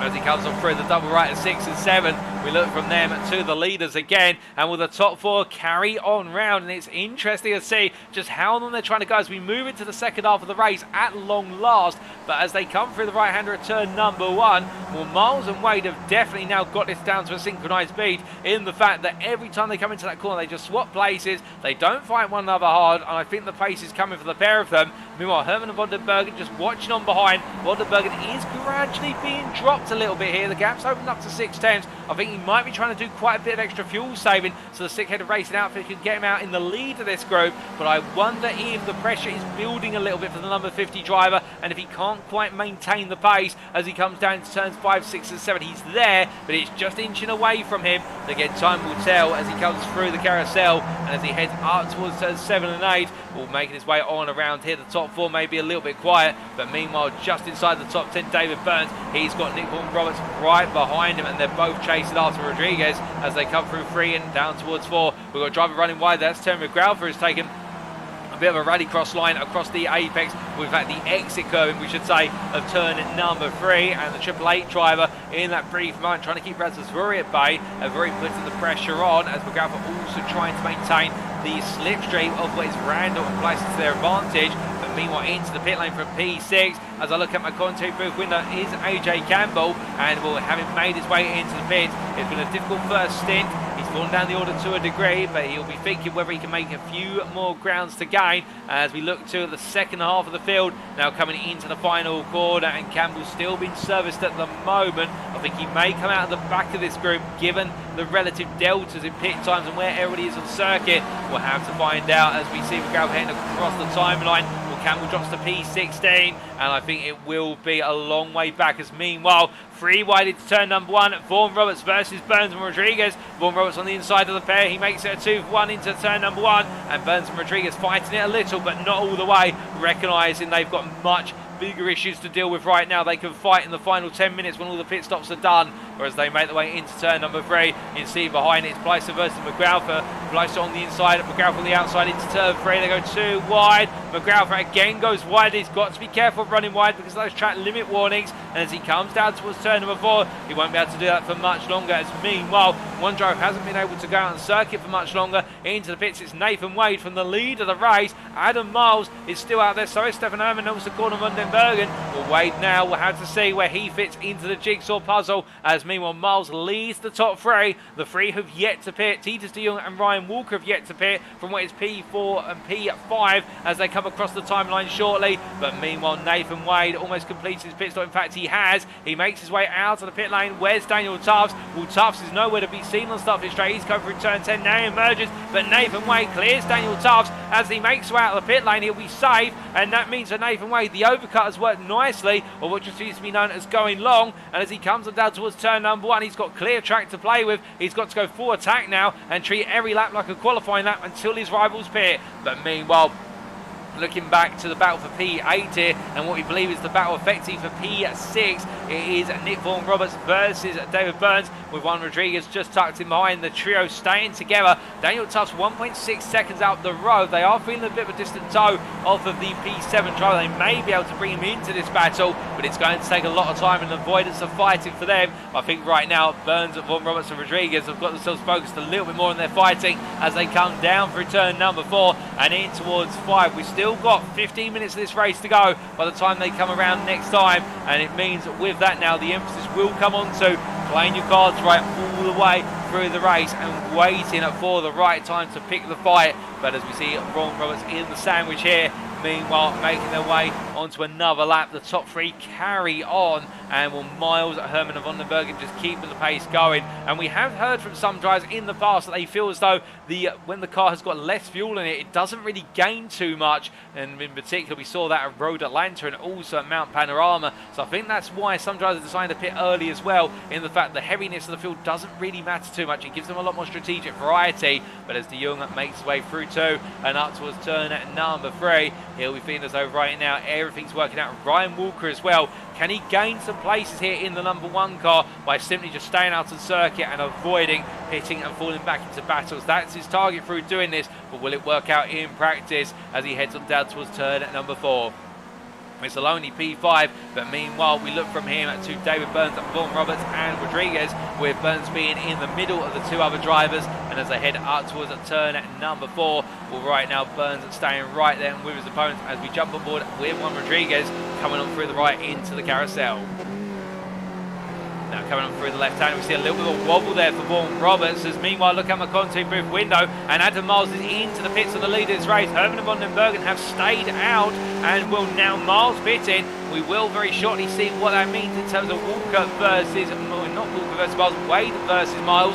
Of course, they're the 2 are battling on strategy, as we see Rodriguez here staying with Burns all the way down. But meanwhile, we look to the start for this straight, and here is Adam Miles leaving the pit lane. And as he comes on out, well, Nathan Wade is a long way away. And Wade, in fact, he comes across the timeline, is going to be a whole, what is 3.5 seconds behind by the time they get to turn number 1. But interestingly, it's Adam Miles who has had a 12-second stop versus Wade's 15-second stop. I think Miles has gone for the underfuel, and he's hoping he can try and tuck it behind someone come the end of the race to save some. Wade will push as hard as he can now and try to put the pressure onto Miles, unless Miles has saved enough fuel at the start of the race to be able to mandate such a short stop. But it is going to be very close on fuel for Miles, and will Herman and Vandenbergen react, or will they continue to go? Well, meanwhile, as we look here to Vaughan Roberts, who's now tucked in behind Burns. Rodriguez still behind the pair as they make their way on through towards turn number 4, and a little bit further back we've got Jeff Randall, who's on to P11 ahead of Rasmus Vuori and Terry McGrath and Rick Placer, and also Jack Atkinson at the back of this quintet. As they break their way in to the carousel, you see there Randall just keeping his calm and carrying on. But meanwhile, Rasmus Vuori will look it up the inside. They go through turn 6 into 7. He can't quite find the door open, however, as they come on out of the carousel and up towards turn number 9 they go. But as they do, ladies and gentlemen, whilst we did bring you some mid-race interviews earlier, I think for now, given the intensity of the racing here, we may just put a pause on those for the time being until things truly settle down. I don't think they ever will, however, given how close the race it is, as Randall makes his way out the final quarter here, and Vuori hot on his heels, so much so in fact taking a little bit of gravel with him as they head on to the next lap. They charge on spot for them, it's lap 21. Vaughan Roberts and Burns battling ahead of them. We can see here Rasmus Vuori and also McGrath going up the inside. They'll make it 3 wide, and McGrath's going to try and take 2 places, albeit Vuori defending hard on the inside and trying to ensure that he becomes the leader of this pack, as McGrath was made to go around the outside. Randall tucks in on the inside of 2. That's going to be on the outside of 3, and Vuori and McGrath are going to have to decide who wants to be the leader into the next corner, because this is costing them a lot of time battling side by side here. And when they're only 2.5 seconds off of Rodriguez, Burns and Vaughan Roberts, really they need to be catching up to them. But in the end, it's McGrath who takes the lead of this group into P11 as he comes on down into turn number 4, but I wonder whether they're starting to lose some key opportunities, as meanwhile further back in the battle for P16 it may only be 2 drivers here, but it means a lot to them. Paul Smith has tried to chase down AJ Campbell as they head into the right hander of turn 4 and in towards the carousel shortly. But speaking of going into places, we've got Titus de Jong who's come into the pit lane, as we see the drive from P3. He's gone one of the longest out there, the longest in the midfield.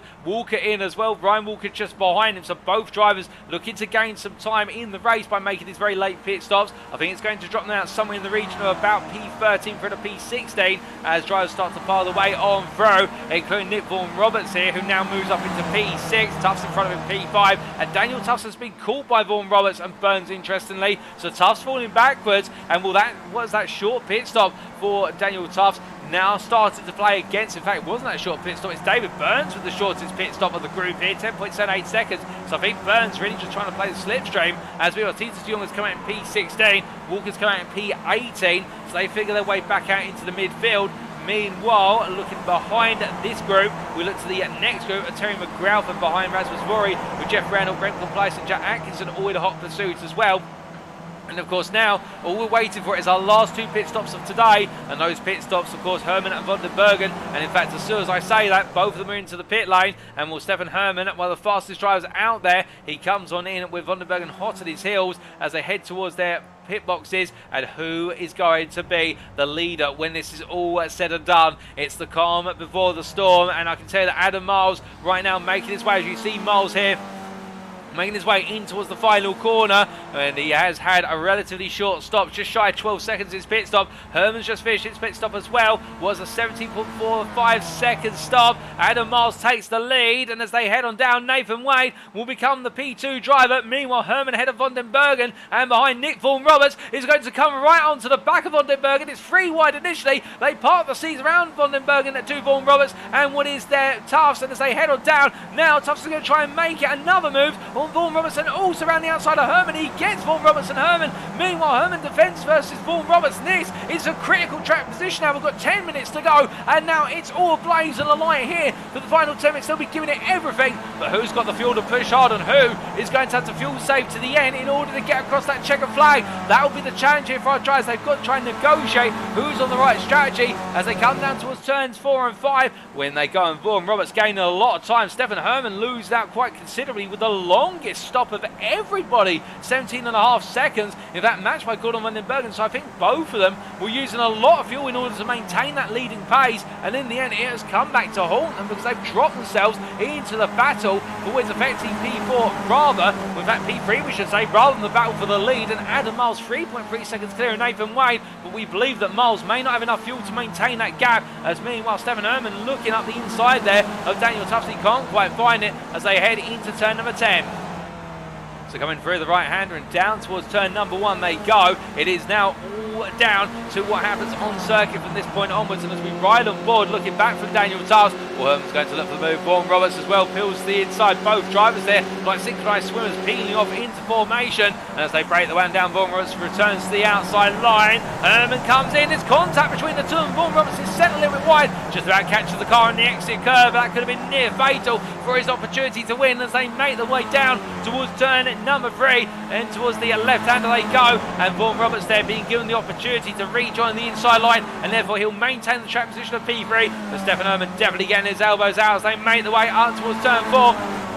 Down they come here into the right-hander, and Vaughan Roberts, we conscious that Tufts is going to tuck on in, but it's going to be a right-hander into left-hander, and Vaughan Roberts could defend this well. Herman covers the racing line off on the inside, so he's retaken P3. Vaughan Roberts still 2 wide versus Tufts into the main portion of the carousel. They go 2 wide all the way through the banking, and as they come out of 7 in towards turn number 8, we can see behind there it's Burns, Rodriguez and also Van den Bergen who are just watching on, and Vaughan Roberts has to back out, and then just not enough leverage in order to be able to make it 2 wide all the way to the end of the lap. But as they head down towards the final corner here, it is absolutely gloves off and now biting between them. And further back we do have Rasmus Vuori, who leads the next pack from P9 to what is P13. It's Vuori, McGrath, Randall, Placer and Atkinson, and they'll be looking to try and close up to that battle for P3 between the 5 drivers in front of them. If they could do so, we will have a very long train of cars all the way to the checkered flag. But meanwhile, we're looking back to the battle for P3. Vaughan Roberts in the middle of the road, going around the outside of Herman. Herman defends on the inside versus what it does,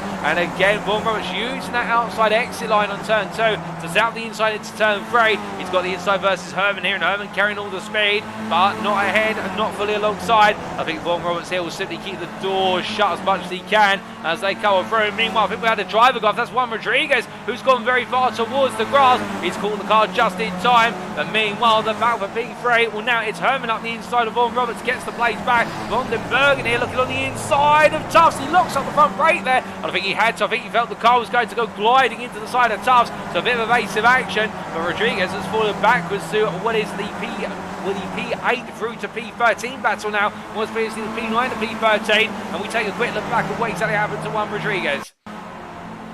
We're making his way into the corner side by side with Daniel Tufts. I think there's going to be a tiny bit of contact there. There was between the wheel of what was Tufts' car and Rodriguez's front wing, and that's what sent Rodriguez to the gravel, but thankfully able to catch it before it went to the tyre barrier. So he's still in the hunt here and very much alive as they head on down the start for this straight. And as they do on the live pictures, where you can see now the two packs getting closer and closer. And in fact, this time, in the battle for P8, it's going to be McGraufer on the inside. In the middle, it's going to be Vuori, and on the outside, it's going to be Rodriguez. And Vuori's going to try and outbrake McGraufer in the middle of the road, but McGraufer in the end's got all the run he needs. And Jeff Randall tries to seize an opportunity here. He goes in versus Rodriguez. He's going to be on the outside into turn number 3. I think Rodriguez may back this off, although we'll have to wait and find out. He does indeed. Meanwhile, Rasmus Vuori up the inside of McGraufer. Well, they're really now starting to take the battles one, and McGraufer taken to the gravel, holds the position as they come down towards turn number 4, and Rasmus Vuori on the outside. He's got Randall coming on through. Randall picking his opportunities here, picked them very well, but he locks up after braking into the carousel, and he goes wide onto the gravel, but it's going to take him a very long time to return, and Jeff Randall, with a small error there, cost him absolutely massively as he makes his way back up to speed. But as he does now, he's got to try and catch up his 2.5 seconds on Jack Atkinson. Meanwhile, whilst it's all going on from P3 through to P13, here's your race leader of Adam Miles. And last lap from Adam Miles for 20.67. Was it this time around as he heads across the timeline? And this is going to be telling us the pace he's got in the car. It's a 20.25. Meanwhile, Nathan Wade, a 20.51. Well, Miles matching the pace of Wade. They've been exchanging lap times lap after lap. And I think it could be Miles' race today. But meanwhile, Stefan Herman here in P3. He'd love to go hunting after the top 2, but I don't think he's ever going to be given the breathing room to do so. As on his inside, that's Vaughan Roberts. And keep in mind that Nick Vaughan Roberts started P20. He's now P3 and battling hard for the podium as they make the way into turn number 3. Side by side under braking they go here, and Herman doing everything he can to hold on. And of course, Stefan Herman right up there on the podium in the first race of the day, trying to make it a double podium here to get maximum possible points. He comes on down through turn number 4, and Vaughan Roberts giving it everything in return to make sure he can find his way to the podium and turn things around after the mechanical failure of race number 1 we should say.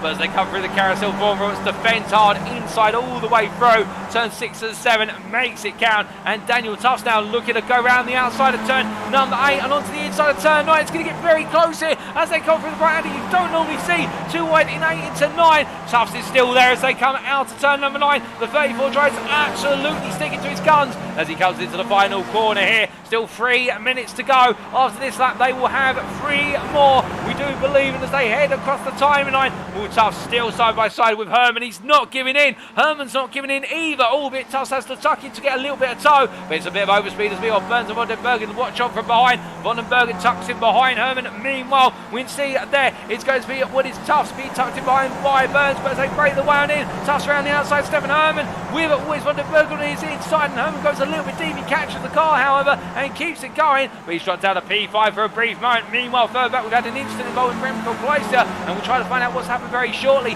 That's in the battle for what is P8 and P9, with Terry McGrath in P9 right now. Rasmus Vuori in front of him. As they come out of turn number 3 and down towards turn 4, well, things calm down between them for a brief moment. But what exactly happened to the RT racing driver of Remco Kleister? Well, as we take a look back here, they're making their way down towards turn number 1. Watch out for the green car on the left-hand side of your screen. Onto the brakes there, and a bit of a tap, I think, from Juan Rodriguez. Sent Pleister on around. We're not quite sure how much of a tap it was. Thankfully, we can get a quick replay of that in terms of what happened from Rodriguez's perspective. And I think it may have been the smallest of taps in the end. It did a tiny little tap, but it sends the RT racing machine around, and Rodriguez there battling close. And I think whilst Pleister will be a bit frustrated about that at first, at the same time he'll be thinking, okay, it's happened and that's my lot in terms of the way it goes in racing. But speaking of that, Juan Rodriguez has had to be towed to the pits. I think that tap may have done some quick damage to the car from what I'm hearing in my right ear, as he has been towed and he's dropped down to P19 on our timing tower. But you're looking at the live pictures once again, 1.5 minutes to go, 2 more laps remaining, including the one they've gone on to currently, and McGrath versus Vuori as they make the way through turn number 1. And as they do, Rasmus Vuori on the inside, and as they head up towards turn number 3, where it's going to be McGrath who backs out of it completely. Meanwhile, we look to Nick Vaughan Roberts, who's in P3, with Stefan Herman right behind him. Vaughan Roberts there taking a very liberal use of track limits and catching the car. Credit to the man, he caught it when it was going very wayward there, and making sure that the Skippy can do rallycross just as much as he can do well in road racing. And as he comes down through turn number 5, where he's trying to keep Herman at bay as much as he can and force Tuffs into this battle. He wants Herman to look behind, not in front, albeit Herman right now has only got got one thing on his mind, and that is P3 as they come out of turn 7 into 8. And the next time around, it will be the final time they approach these corners as they head in towards turn number 10 shortly. And Tufts definitely sized up a potential double pass into turn number 1. But meanwhile, they make the way in towards the final corner on the penultimate lap. We look to your race leader as he heads on to the final lap of the day. 30 laps will be turned here in the feature racing round 10 of this championship, and as Miles makes his way down towards turn number 1, he's got a 2.5 second gap over this man Nathan Wade, but behind them it's calm for them, but it's a storm that's brewing. It's about to erupt onto our screen as Tufts looks the inside here. Vaughan Roberts in the middle, Herman's going to be on the outside as they make the way into the braking zone. Tufts goes all in, Vaughan Roberts is made to drop back, but Herman makes the move, stick round the outside. Now Tufts will look to try and make the return round the outside into turn number 3, but that's the one place where it's very difficult to go as they head on up towards the braking zone. But as they come in, Herman holds the place right now. Tufts tucks in. Meanwhile, behind, Rasmus Vuori battling with McGrath into turn 3. And will these two, they never give in. And McGrath, there goes where they both go. Where they make contact as well. As Rasmus Vuori catches it, McGrath catches the car. But Vuori loses out the most as Atkinson looks to go round the outside of Vuori through turn number 4. It's all gloves off here. There's no holds barred. As meanwhile, in the battle for P3, it's Herman versus Tufts. It's too wide, making the way through the carousel. Herman defends on the inside. I believe Nick Vaughan Roberts has had enough track. He's dropped behind. He's back there and wins out P7. As they come through turn number 8, Herman holds on to P3.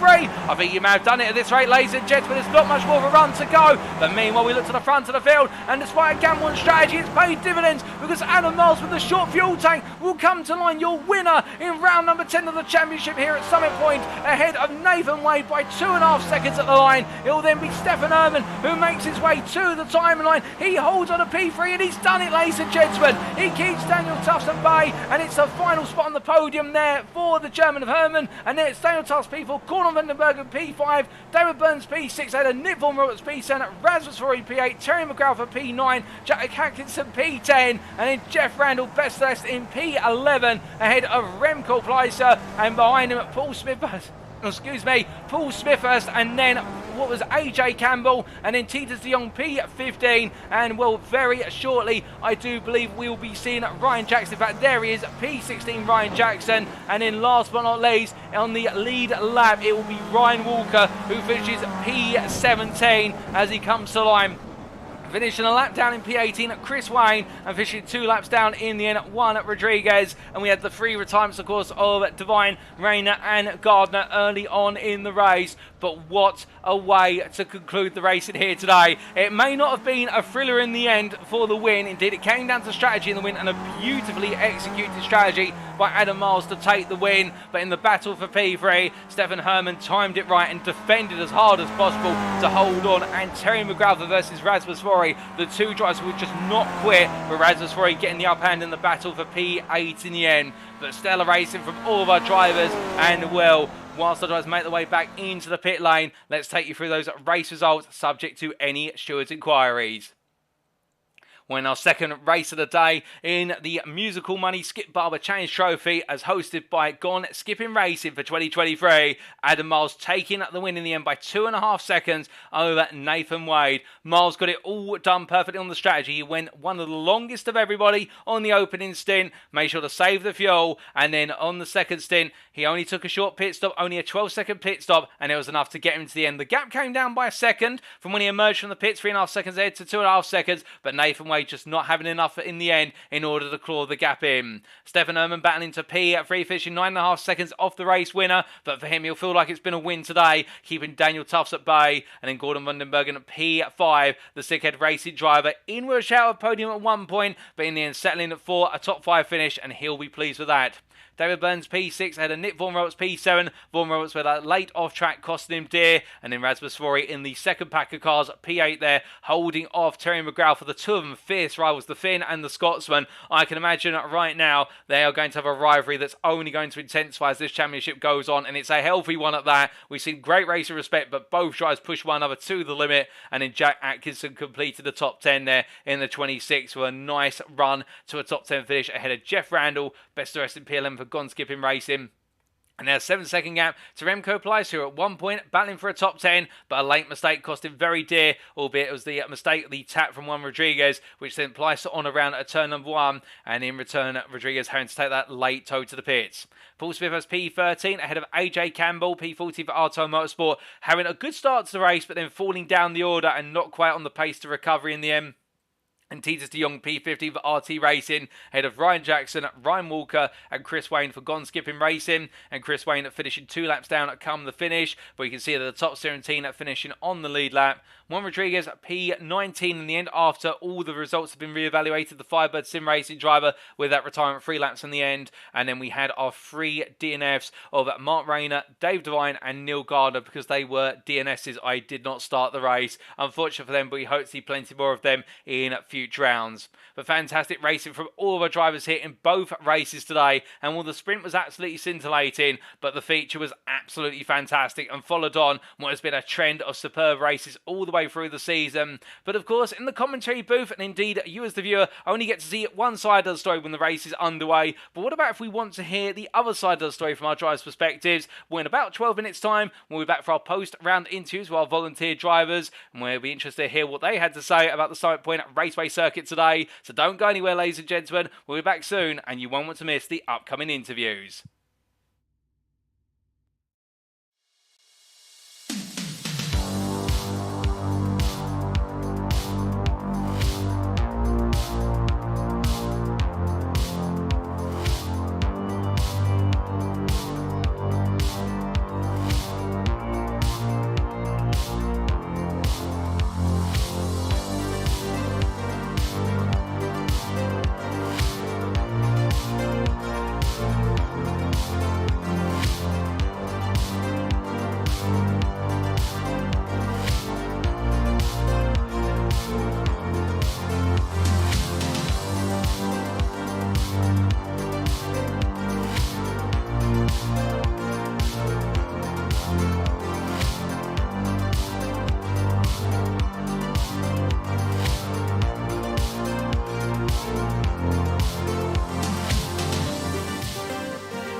Alrighty, ladies and gentlemen, without further ado, it is now time for our post-round interviews with our volunteer drivers. Today we're going to be speaking to 4 of our drivers, some of whom you've heard from earlier on in this broadcast. We started off with the number 85 driver, Adam Miles, who after taking P4 in qualifying has made it a double podium today, particularly with a brilliant drive to the win in the feature race, making it all count on strategy. We'll then be hearing from the number 24 driver of Nathan Wade, who had a common theme of the number 2 in terms of his placement today, second place in all 3 race day sessions, qualifying the sprint race and the feature race, well on his way to extend his championship lead ever further. We'll then be hearing from the number 107 driver, you all know and love him as Jeff Randall, the Gone Skipping Racing driver, who after a P5 in qualifying had a difficult sprint and tried to recover in the feature but couldn't quite recover inside the top 10. And then we'll be hearing lastly for Nick Vaughan Roberts, who despite all the challenges after a strong qualifying session and the dismal end to his sprint race with a technical failure, the number 27 driver was able to battle back to P7 in the feature. But as we get ready for our first interview now, I'm joined by Adam Miles in the commentary booth. Adam, can you hear me? I can hear you, Paul. Adam, welcome and well done to you with regards to your performances today. A double podium, a P3 in the sprint race, and then bringing it all together with a superb drive to victory in the feature. It couldn't have been a better evening, surely. No, I can't complain about anything that happened. Qualifying was good. Sprint race, yes, it was a P3, but it's you're just trying to find somewhere to put your car on in the last couple of laps, and I just wasn't quite in the right place at the right time to do any better. And then feature race was brilliant. Indeed. And speaking about the qualifying session firstly, qualifying P4 in a qualifying session that was extremely close within the top 10. I mean, the top 15 were in the end separated by a margin of approximately 1 second, if that. Was there a point where it sort of become you're starting to make these marginal gains out in circuit? You're no longer gaining a 10th, but you're not even gaining a 100th. You're gaining by the 1,000th, and it becomes harder to try and gain places? Normally, that would be true. But the slipstream was so important in this qualifying, and my first 8 laps were either had off tracks in them, or I didn't get a slipstream, or I got bulked by somebody. So it wasn't actually until lap 9 and 10 where I got myself in a position to really put down a sort of a slipstream helped time. And so I was languishing, I think, about P9 or P10 actually through most of the qualifying session. I was thinking I need to get a lap in here, otherwise I'm going to be starting right in the firing line of sort of the mid-pack. But fortunately, the last couple of laps came together. I think I had a draft from Gordon, and it was good enough for P4, which it puts you in a good place to start the race. Oh, indeed. And starting from the second row of the grid, we saw it was a long run down towards turn number 1, perhaps one of the longest runs on the calendar, in fact. What was your aim in the sprint race? Was it to try and make early ground, or just hold position and then creep your way towards the win if you could?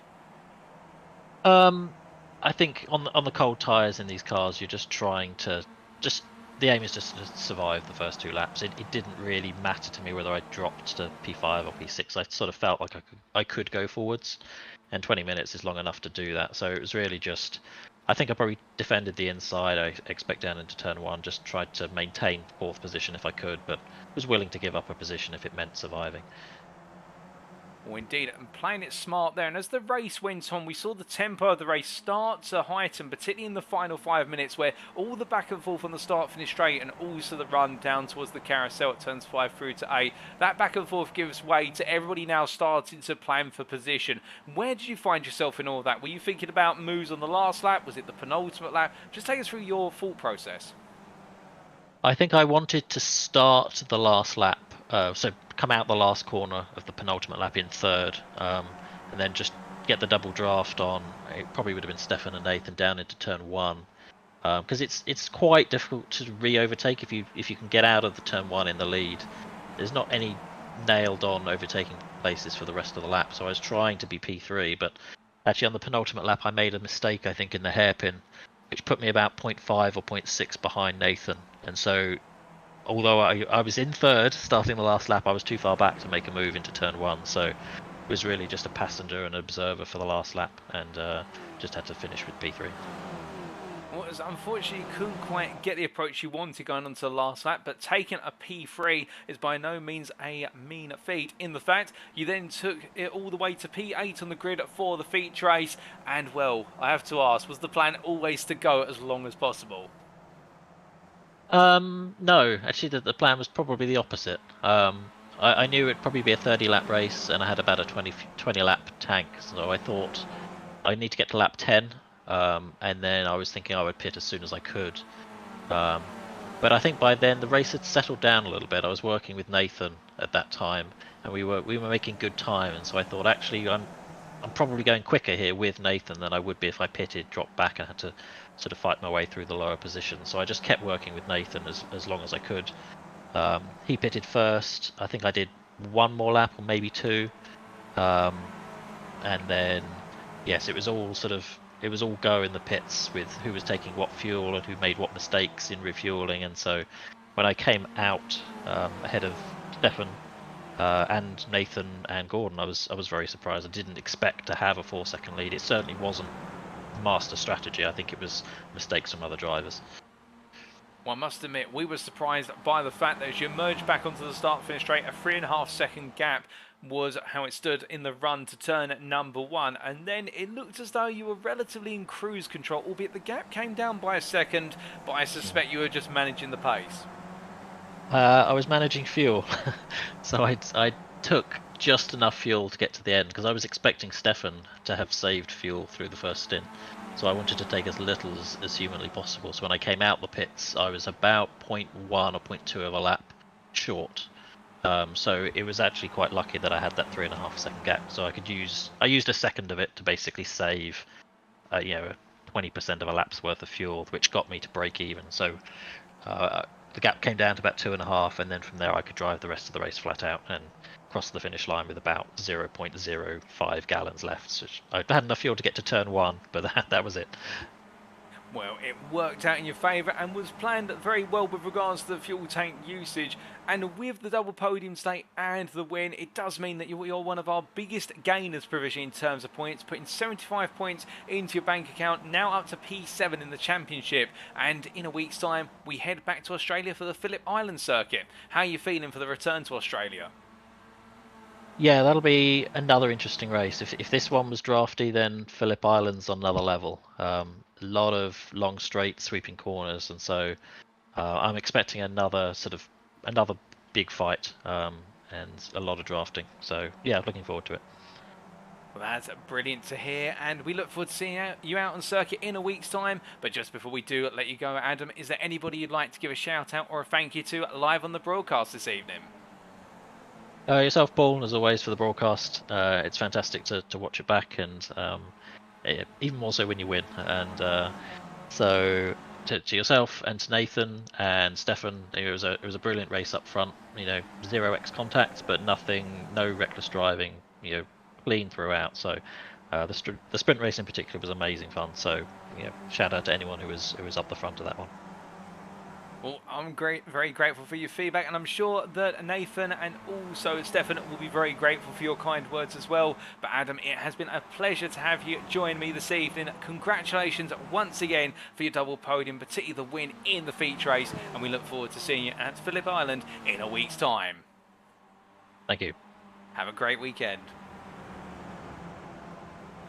So hearing there from Adam Miles, the privateer in the 85 car, who today making a P4 in qualifying. And whilst there was perhaps a little bit more out there, and the number of laps that were valid for Adam Miles were not quite as many as the number of laps that were valid, in the end he was able to put together the laps that mattered, and when they counted most, and took that P4 to convert it into a P3 in the sprint. There could have been a little bit more out there, but at the end of the day, it worked out in his favour, because that P3 in the sprint then led to a progression to take the win in the feature race, with strategy at working out in his favour. And in his own words, they're surprised at the fact he came out in the lead with a 4-second gap on pit exit, 3.5 seconds by the point of the braking zone at turn number 1.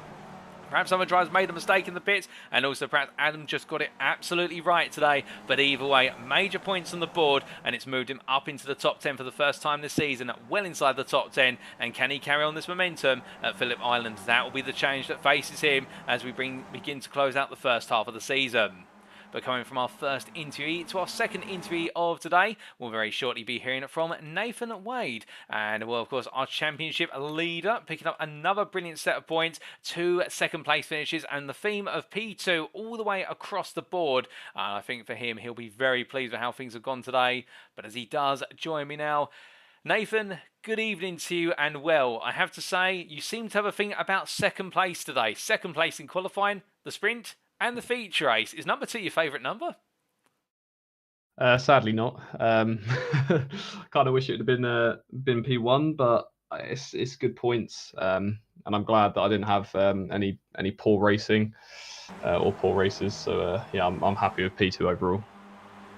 Well, a pleasing procession of results today as I get my plosive alliteration tangled up in my tongue. But as we see in the live pictures, the replay pictures at the moment making their way around in the feature race, it was always going to be a nip and tuck around here, with the straights being so long and the corners being fast flying minus the carousel. So going into this as championship leader with a 74-point advantage, of course you want to win every race, but at the same time, were there certain points in the race where you were thinking to yourself, actually, you know, I'll back out of this because it could be quite tricky when you go 3 wide, in particular into turn 1? There was quite a few moments into turn 1, especially when the 2 drivers in front of me would take the outside and the inside. I don't like sitting in the middle. It's a very scary place to be in, easily get sandwiched. So a lot of the time I did try and back out. There was a couple of times where you go side by side into like turn 3, which I was thinking long term. I didn't want to just have a silly crash there and ruin the race. I'd much rather take a couple of P2s than race the whole way. But the sprint was definitely a lot more enjoyable than the feature, even though it was very intense the whole way. Indeed, and that intensity started off in qualifying, of course. A very interesting qualifying session in the fact that we did see, as the session went on, this exchange between yourself and what was Stefan Herman in the end for pole position. At one point it looked as though it was going your way, and then Herman pulled out an absolute monster of a lap of 19.539 in order to take pole by 1.5 seconds. Did it come down to the amount of tow you could find out on circuit? Definitely, a very drafty track. You really need a tow when you're putting in quali laps. I did get a good tow with Nick. We were kind of trading laps. I got a good lap in, but I think I could have gone maybe a tenth quicker than Stefan. On my last lap, I just got a silly off track at turn 3, just by pushing too much, and I went slightly onto the gravel. But we'll never know what it was. But either way, P2 was fine. At least I was at the right at the top. I think if I was in the mid pack, I'd have been a bit more scared and sketchy into turn 1, because I know how scary that corner is right in the mid pack, like I found out in the feature race. But luckily, I managed to stay out of all the trouble. Oh, most definitely. And coming on to the sprint race, of course, we talked a little bit about how close it is under braking and being in the middle, which you did find yourself a lot braking in the middle of a pack of 3 drivers into turn 1 and other corners as well. But in the sprint, I have to ask, was there a particular way you wanted to approach that race in terms of make the ground early? Because for a lot of the time, we saw you drop back to P4 and then fight your way back up into the lead. It was almost as if in the end you were just jostling to say, okay, to me, to you, it's all going to come down to that final lap. Yeah, I didn't really have too much of a plan. I think I was kind of aiming for anywhere in the top 3 for that last lap. Managed to get into P2 and was kind of coasting for most of that last lap. I didn't want to overtake Stefan at all. But I was kind of worried about Adam going into the last corner, which is what happened. But I did think that he was probably going to try and maybe send it or hope that I was going to go side by side with Stefan through the last corner. So I did end up defending from Adam and just keeping a safe P2. But yeah, I didn't really have too much of a plan for it. Well, whilst you may not have had a plan, you made it work out for P2, and then going onto the grid at P9 for the feature race. As you said earlier, a bit nerve-wracking being in the mid-pack in the run down towards turn number 1. What was your approach to keeping safe through that opening lap? Because we've seen so many drivers around here get little bumps and scrapes, and where it just takes 2 tyres to make contact and somebody's off into a wall.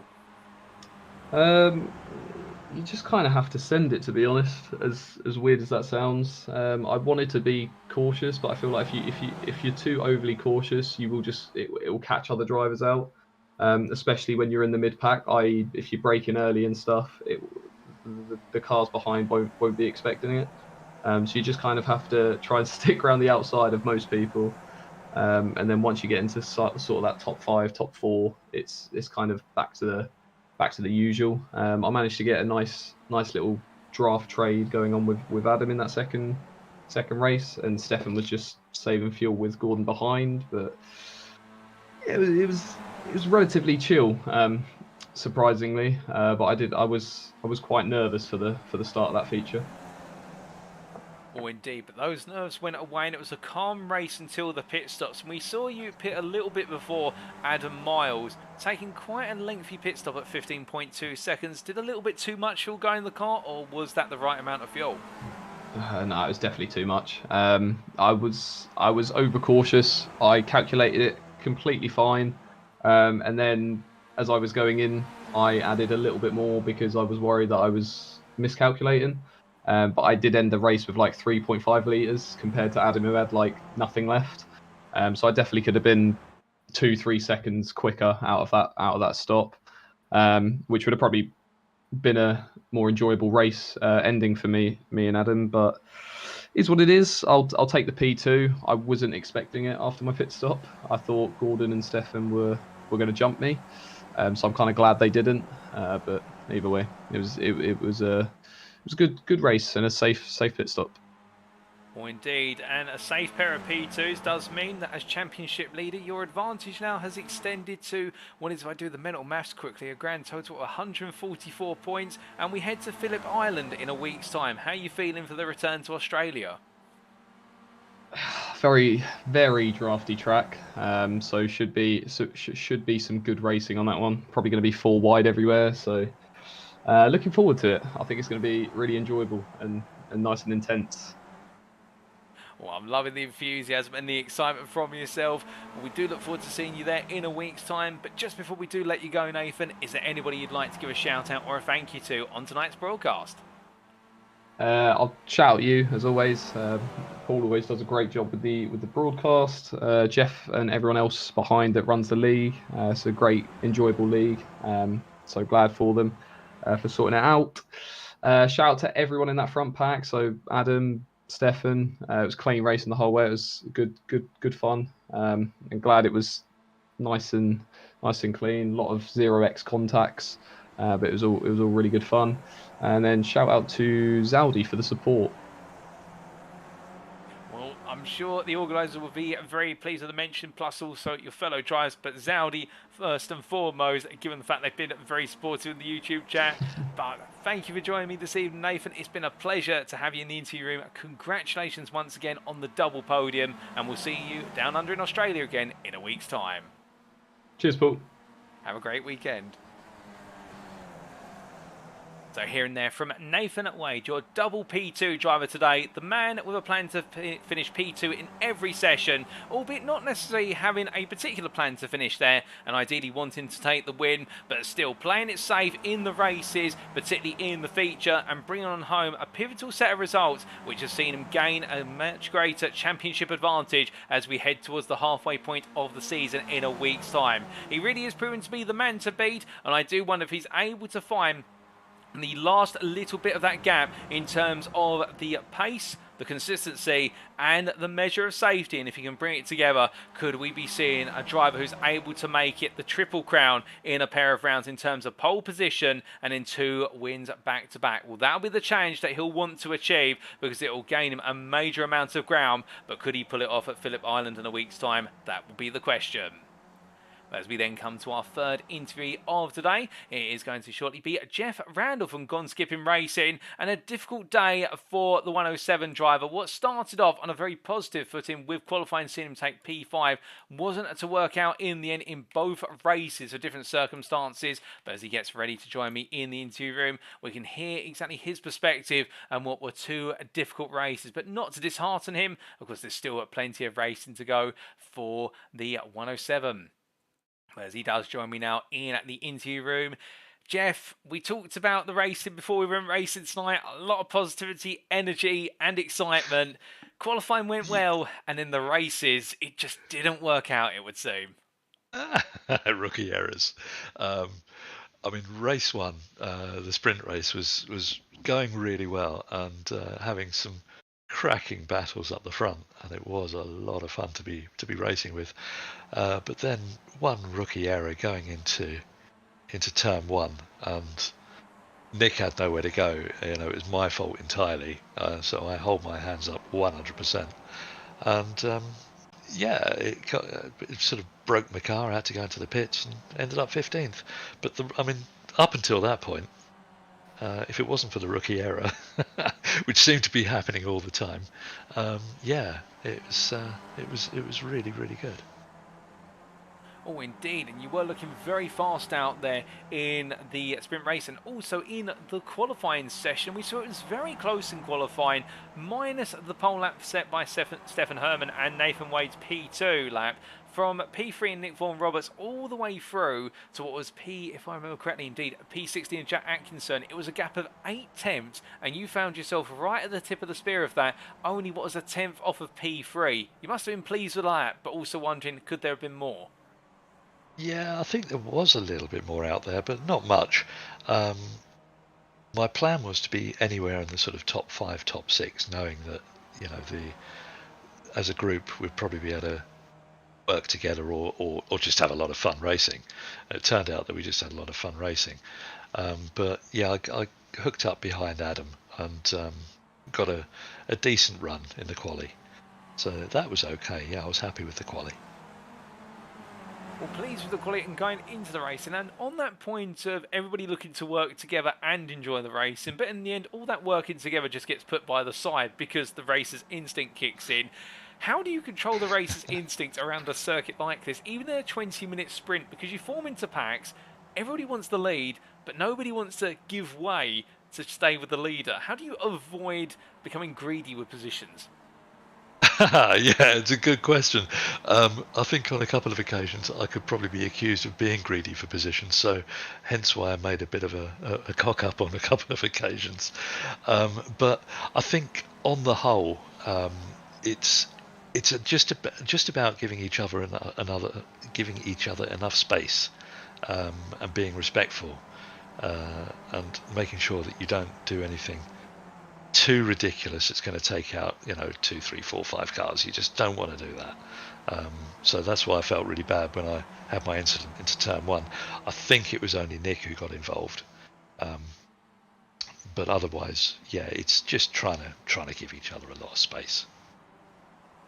Oh, indeed, being smart and sensible with the battling, but respectful racing at its core as always. And going into the concluding part of the sprint, before it went wrong, it's the time to start gaining places, but of course everybody's trying to rush. So how do you find your way to make moves? Is it all cutbacks, particularly at a circuit where you may gain a position only to find you lose it into the next corner? I think the main gain, to be fair, is going down the start-finish straight. So a really good exit out of turn 10, and if you get it right, you can nick a couple of places going into turn one. I kind of managed to nail turn one most of the time, got it balanced on the brakes and on the steering, but overcooked it. So yeah, definitely the start finish straight is the main place, and then hanging it round the if you can hang it enough around the outside of the carousel, then going into the left-hander, you can gain an advantage there as well. But you soon lose it going back down the start finish straight. So off we go again. Oh, indeed. And speaking of off we go again, after the difficulties of the sprint race, starting again in the feature race, starting from P14, right in the middle of the field, and it never seemed to let up. Whether it was the first or the second stint, you were right in the thick of it from start to finish. Was there a plan in the feature race, or was it just roll the dice and see what happens? Very much roll the dice and see what happens. And myself and Nick caught up with me pretty quick. I think he started somewhere sort of P19, P20, and he caught up with me pretty quick. And then I think it would have been nice if we could have worked together to get through the field. Then I managed to get past, I think, about 3 cars in 2 corners, which split myself and Nick up. But then trying to close down, there was a lot of racing within the group, so it kind of curtailed a little bit the chance of anyone actually closing down to catch up the group in front. But that's what it's all about. We're here to race, so why not? Let's race. Oh, Oh, indeed, and in the end it was a six-way battle for P8 that never seemed to want to end, and then a couple of little moments between yourself and your peers started to see the field break up towards the end. Was it a little bit of tired legs and steering coming in, or was it just, like you said earlier, some rookie mistakes? Yeah, I think it's fair to say my arms are falling off. It was definitely going. It was going into the left-hander at the carousel, where I was hoping to go round the outside, and I think I noticed that the guy on the inside had a little bit of a wobble, which left me going a bit too wide, and then just a couple of wheels on the dirt, and round I went. So that was in an effort to avoid an accident, but. Yeah, it's knackering. It really is. My arms are definitely falling off. Oh, goodness me. Well, still a brilliant fighting for yourself from start to finish in the feature. And in a week's time, we head back to Australia for the Phillip Island Grand Prix circuit. How are you feeling for the second visit down under?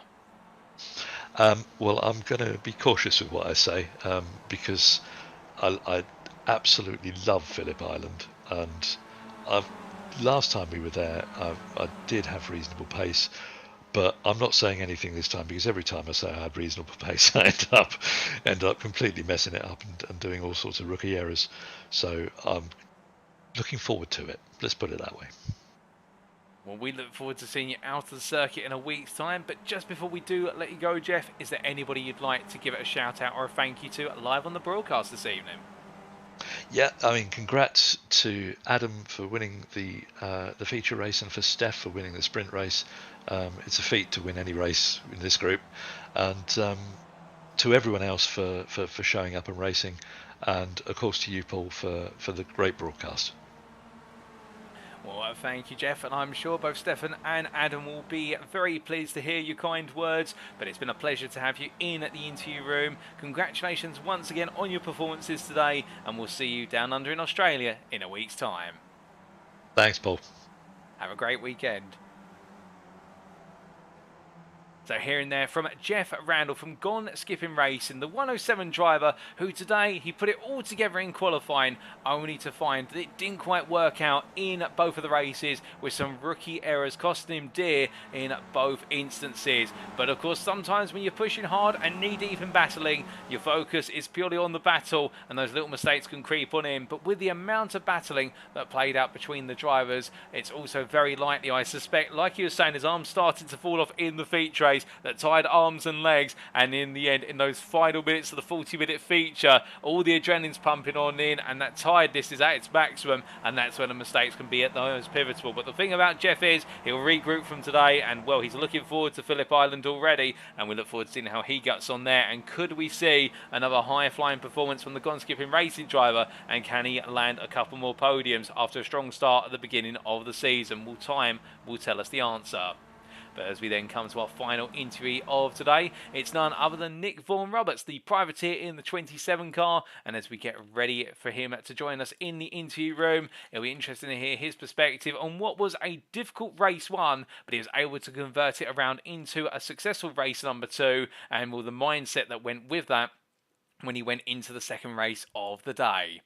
Well, as he now, oh goodness me, as he now joins me in the interview room, Nick, we caught up midway through the races, and well, it wasn't quite the way you wanted it to go in the sprint, but you turned it around in the feature, and a P7 at the very end of it. You must be pleased with the redemption arc.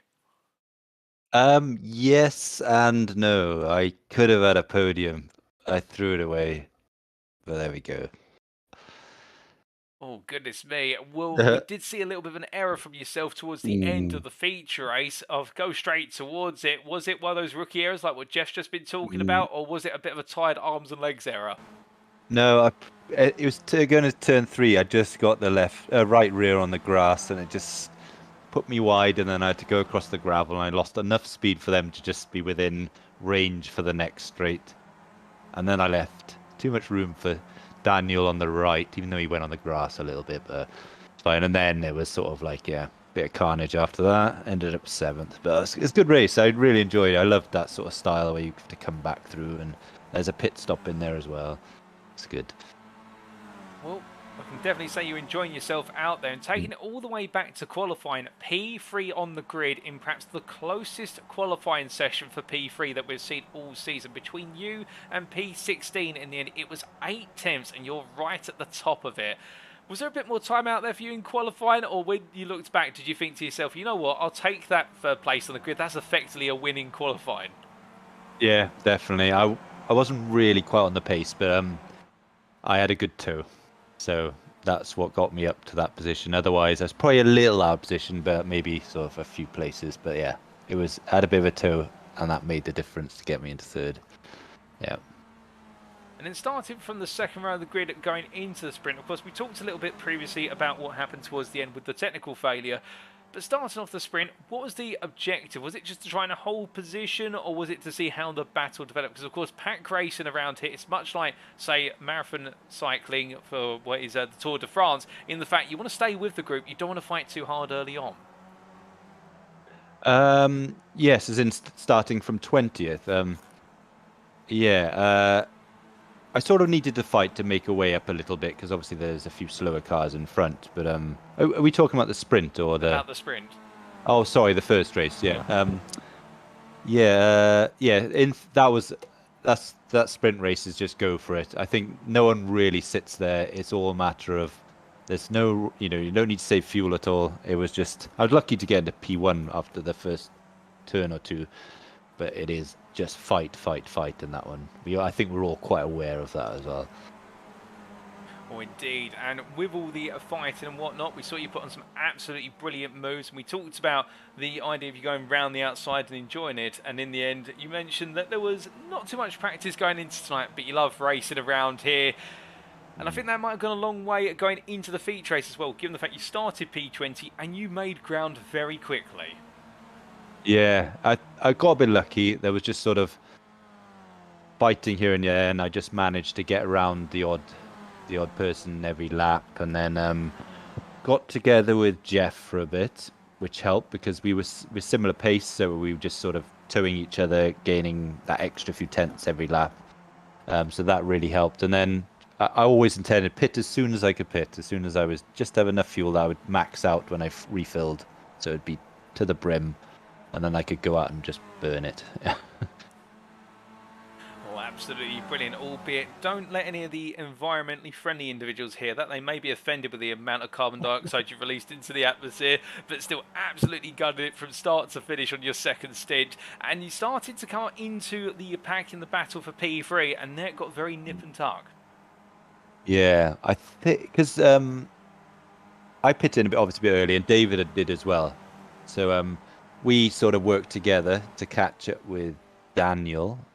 And then, after that, we thought, well, Nathan wasn't too far ahead, and we thought maybe we could gain enough to catch him as well. But then Stefan came out of the pits, and it was sort of like, well, Nathan's gone. We just then had a fight for the third place. That's sort of how it worked out in the end. I think they overfueled a bit, definitely, because Stefan shouldn't really been that far back, I don't think, with us, unless he made a mistake or something I'm not aware of. And Nathan as well. Too much fueling. Well, indeed, we have heard from some of our other interviews about the thought of drivers over-fueling in the pits, but where some lost out time in the pits, you gained. And as we look at the pictures in the background of you battling with Daniel Tufts currently, I have to ask, with regards to the tyres, how did they feel towards the end of the 40 minutes? Because everyone's pushing so hard, and the left side tyres get lent on incredibly hard around here. Yeah, these skippy tyres, only first, probably 3 laps, they're a bit of a nightmare when they're cold, but once they're up to temperature, unless you lose it and then they're overheated for a bit, they always come back. They never really wear, these tyres. They could probably do double that, and you probably wouldn't notice any tyre wear. I think if I checked, they'd probably be on like 98% wear or something, or 2% wear, if that makes sense. But yeah, they don't wear at all, these tyres. They don't. Later on, they don't really. Yeah, I don't notice it personally. Oh goodness me! Well, tyres made to go all the end to the end of the race, I should say. And I think Pirelli needs to take note for Formula One. That's the sort of tyres we want. But with all the battling you're able to achieve today, of course, the results not always going your way, but there's still plenty of rounds to come. And next week we head back down under to Phillip Island in Australia. How are you feeling for the Grand Prix circuit? Yeah, I like that track.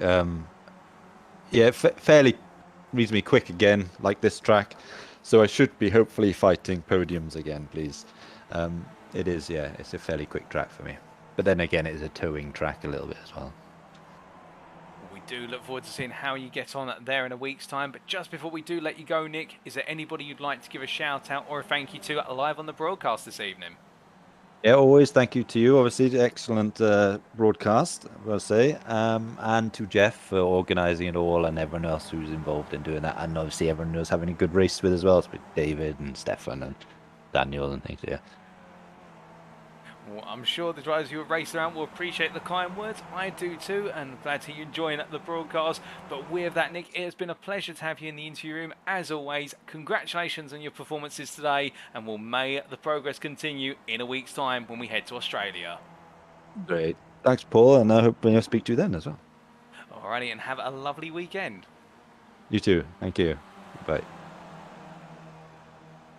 So here and there from Nick Vaughan Roberts, the privateer in the number 27 car, who today, he put it all together in qualifying to P3. There was a bit more time out there, but it was going to be down to how much tow he received on the lap. But then the races, race number 1, a late incident and a technical issue, ended up seeing him drop and finish P20. But of course, racing well and absolutely going all guns blazing in the racing in the first race of the day, and with some stellar moves for the lead. But of course, with this circuit being so slipstream centric, where he was leading into one corner, he may be in P3 or P4 by the next one. And then in the feature race, a phenomenal recovery to make his way inside the top 10 after the pit stops, but then finding in that battle for P3, it was a late error and close battling between other drivers that saw him knocked down to P7 come the checker flag. But the key thing I think with Nick Vaughan Roberts here is that he's showing himself as a driver who has got the aptitude and the consistency to be on the podium race after race. I think for a lot of drivers now, as this championship continues to go on, he could definitely be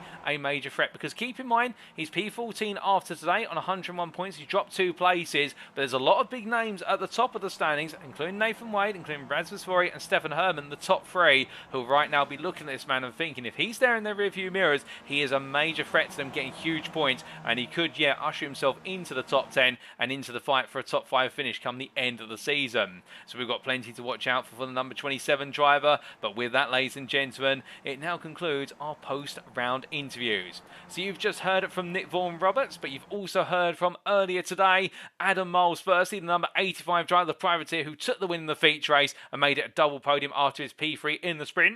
You also heard from the number 24 driver of Nathan Wade, the privateer, who finished P2 in every session today. And we've also heard from the 107 driver of Jeff Randall from Gone Skipping Racing, who after a strong qualifying session of P5 had difficulties in both the sprint and feature races. Both races seeing him finish just outside the top 10. But congratulations to all 4 drivers, and thank you to them as always for joining me in the interview room. But with that, ladies and gentlemen, it is now time for us to wrap up. Thank you very much for watching, and if you have enjoyed tonight's show and you want to know more about the Skip Barber Challenge, perhaps you're sat there right now thinking that you drive on iRacing, you love the SBF 2000, or the Skippy as we like to call it, and you want to be on the grid for future rounds of this series, or perhaps you just want to get in touch with the community and speak to some of the drivers and ask them what it's like to drive the car on the simulator, or something else entirely, well, you can always head to the official Skip Barber Challenge Trophy Discord. Invite link available on screen there. Indeed, we're very open and welcoming community, and we always love to see new members join us. We'd also like to take a brief moment to say a big thank you to our sponsors for this series, and that is Musical Money. Their web address www.musical-money.co.uk. Musical Money is the quick, easy and safe way to turn your musical equipment into money, and definitely check them out if you're looking to sell on your musical instruments. But with that, ladies and gentlemen, it is now time for our drivers to pack up their bags, because we're leaving the United States of America once again and returning to Australia for the Phillip Island circuit. Rounds 11 and 12 lie in wait in a week's time on Friday the 21st of April 2023, and at a circuit where we're going to see the slipstream factor turned up a further notch. It's going to be close, it's going to be intense, and will we see Nathan Wade once again continue that run of form that is keeping him well clear in the championship, or can somebody finally start to cut into his championship momentum? It will be the pair of rounds that conclude the first half of the season, and who is going to go into the second half on an all-time high. We'll find out all that and more in a week's time, but until then, we have been the Skip Barber Challenge Trophy for 2023, indeed hosted by Gone Skipping Racing. I've been your host and commentator, Paul TX141 Walsh, also known as Britain Spit, depending on what media you follow me on. And until next time, remember to stay safe, stay well, stay smiling, but most importantly, have a great weekend, and remember to stay on track. Good night.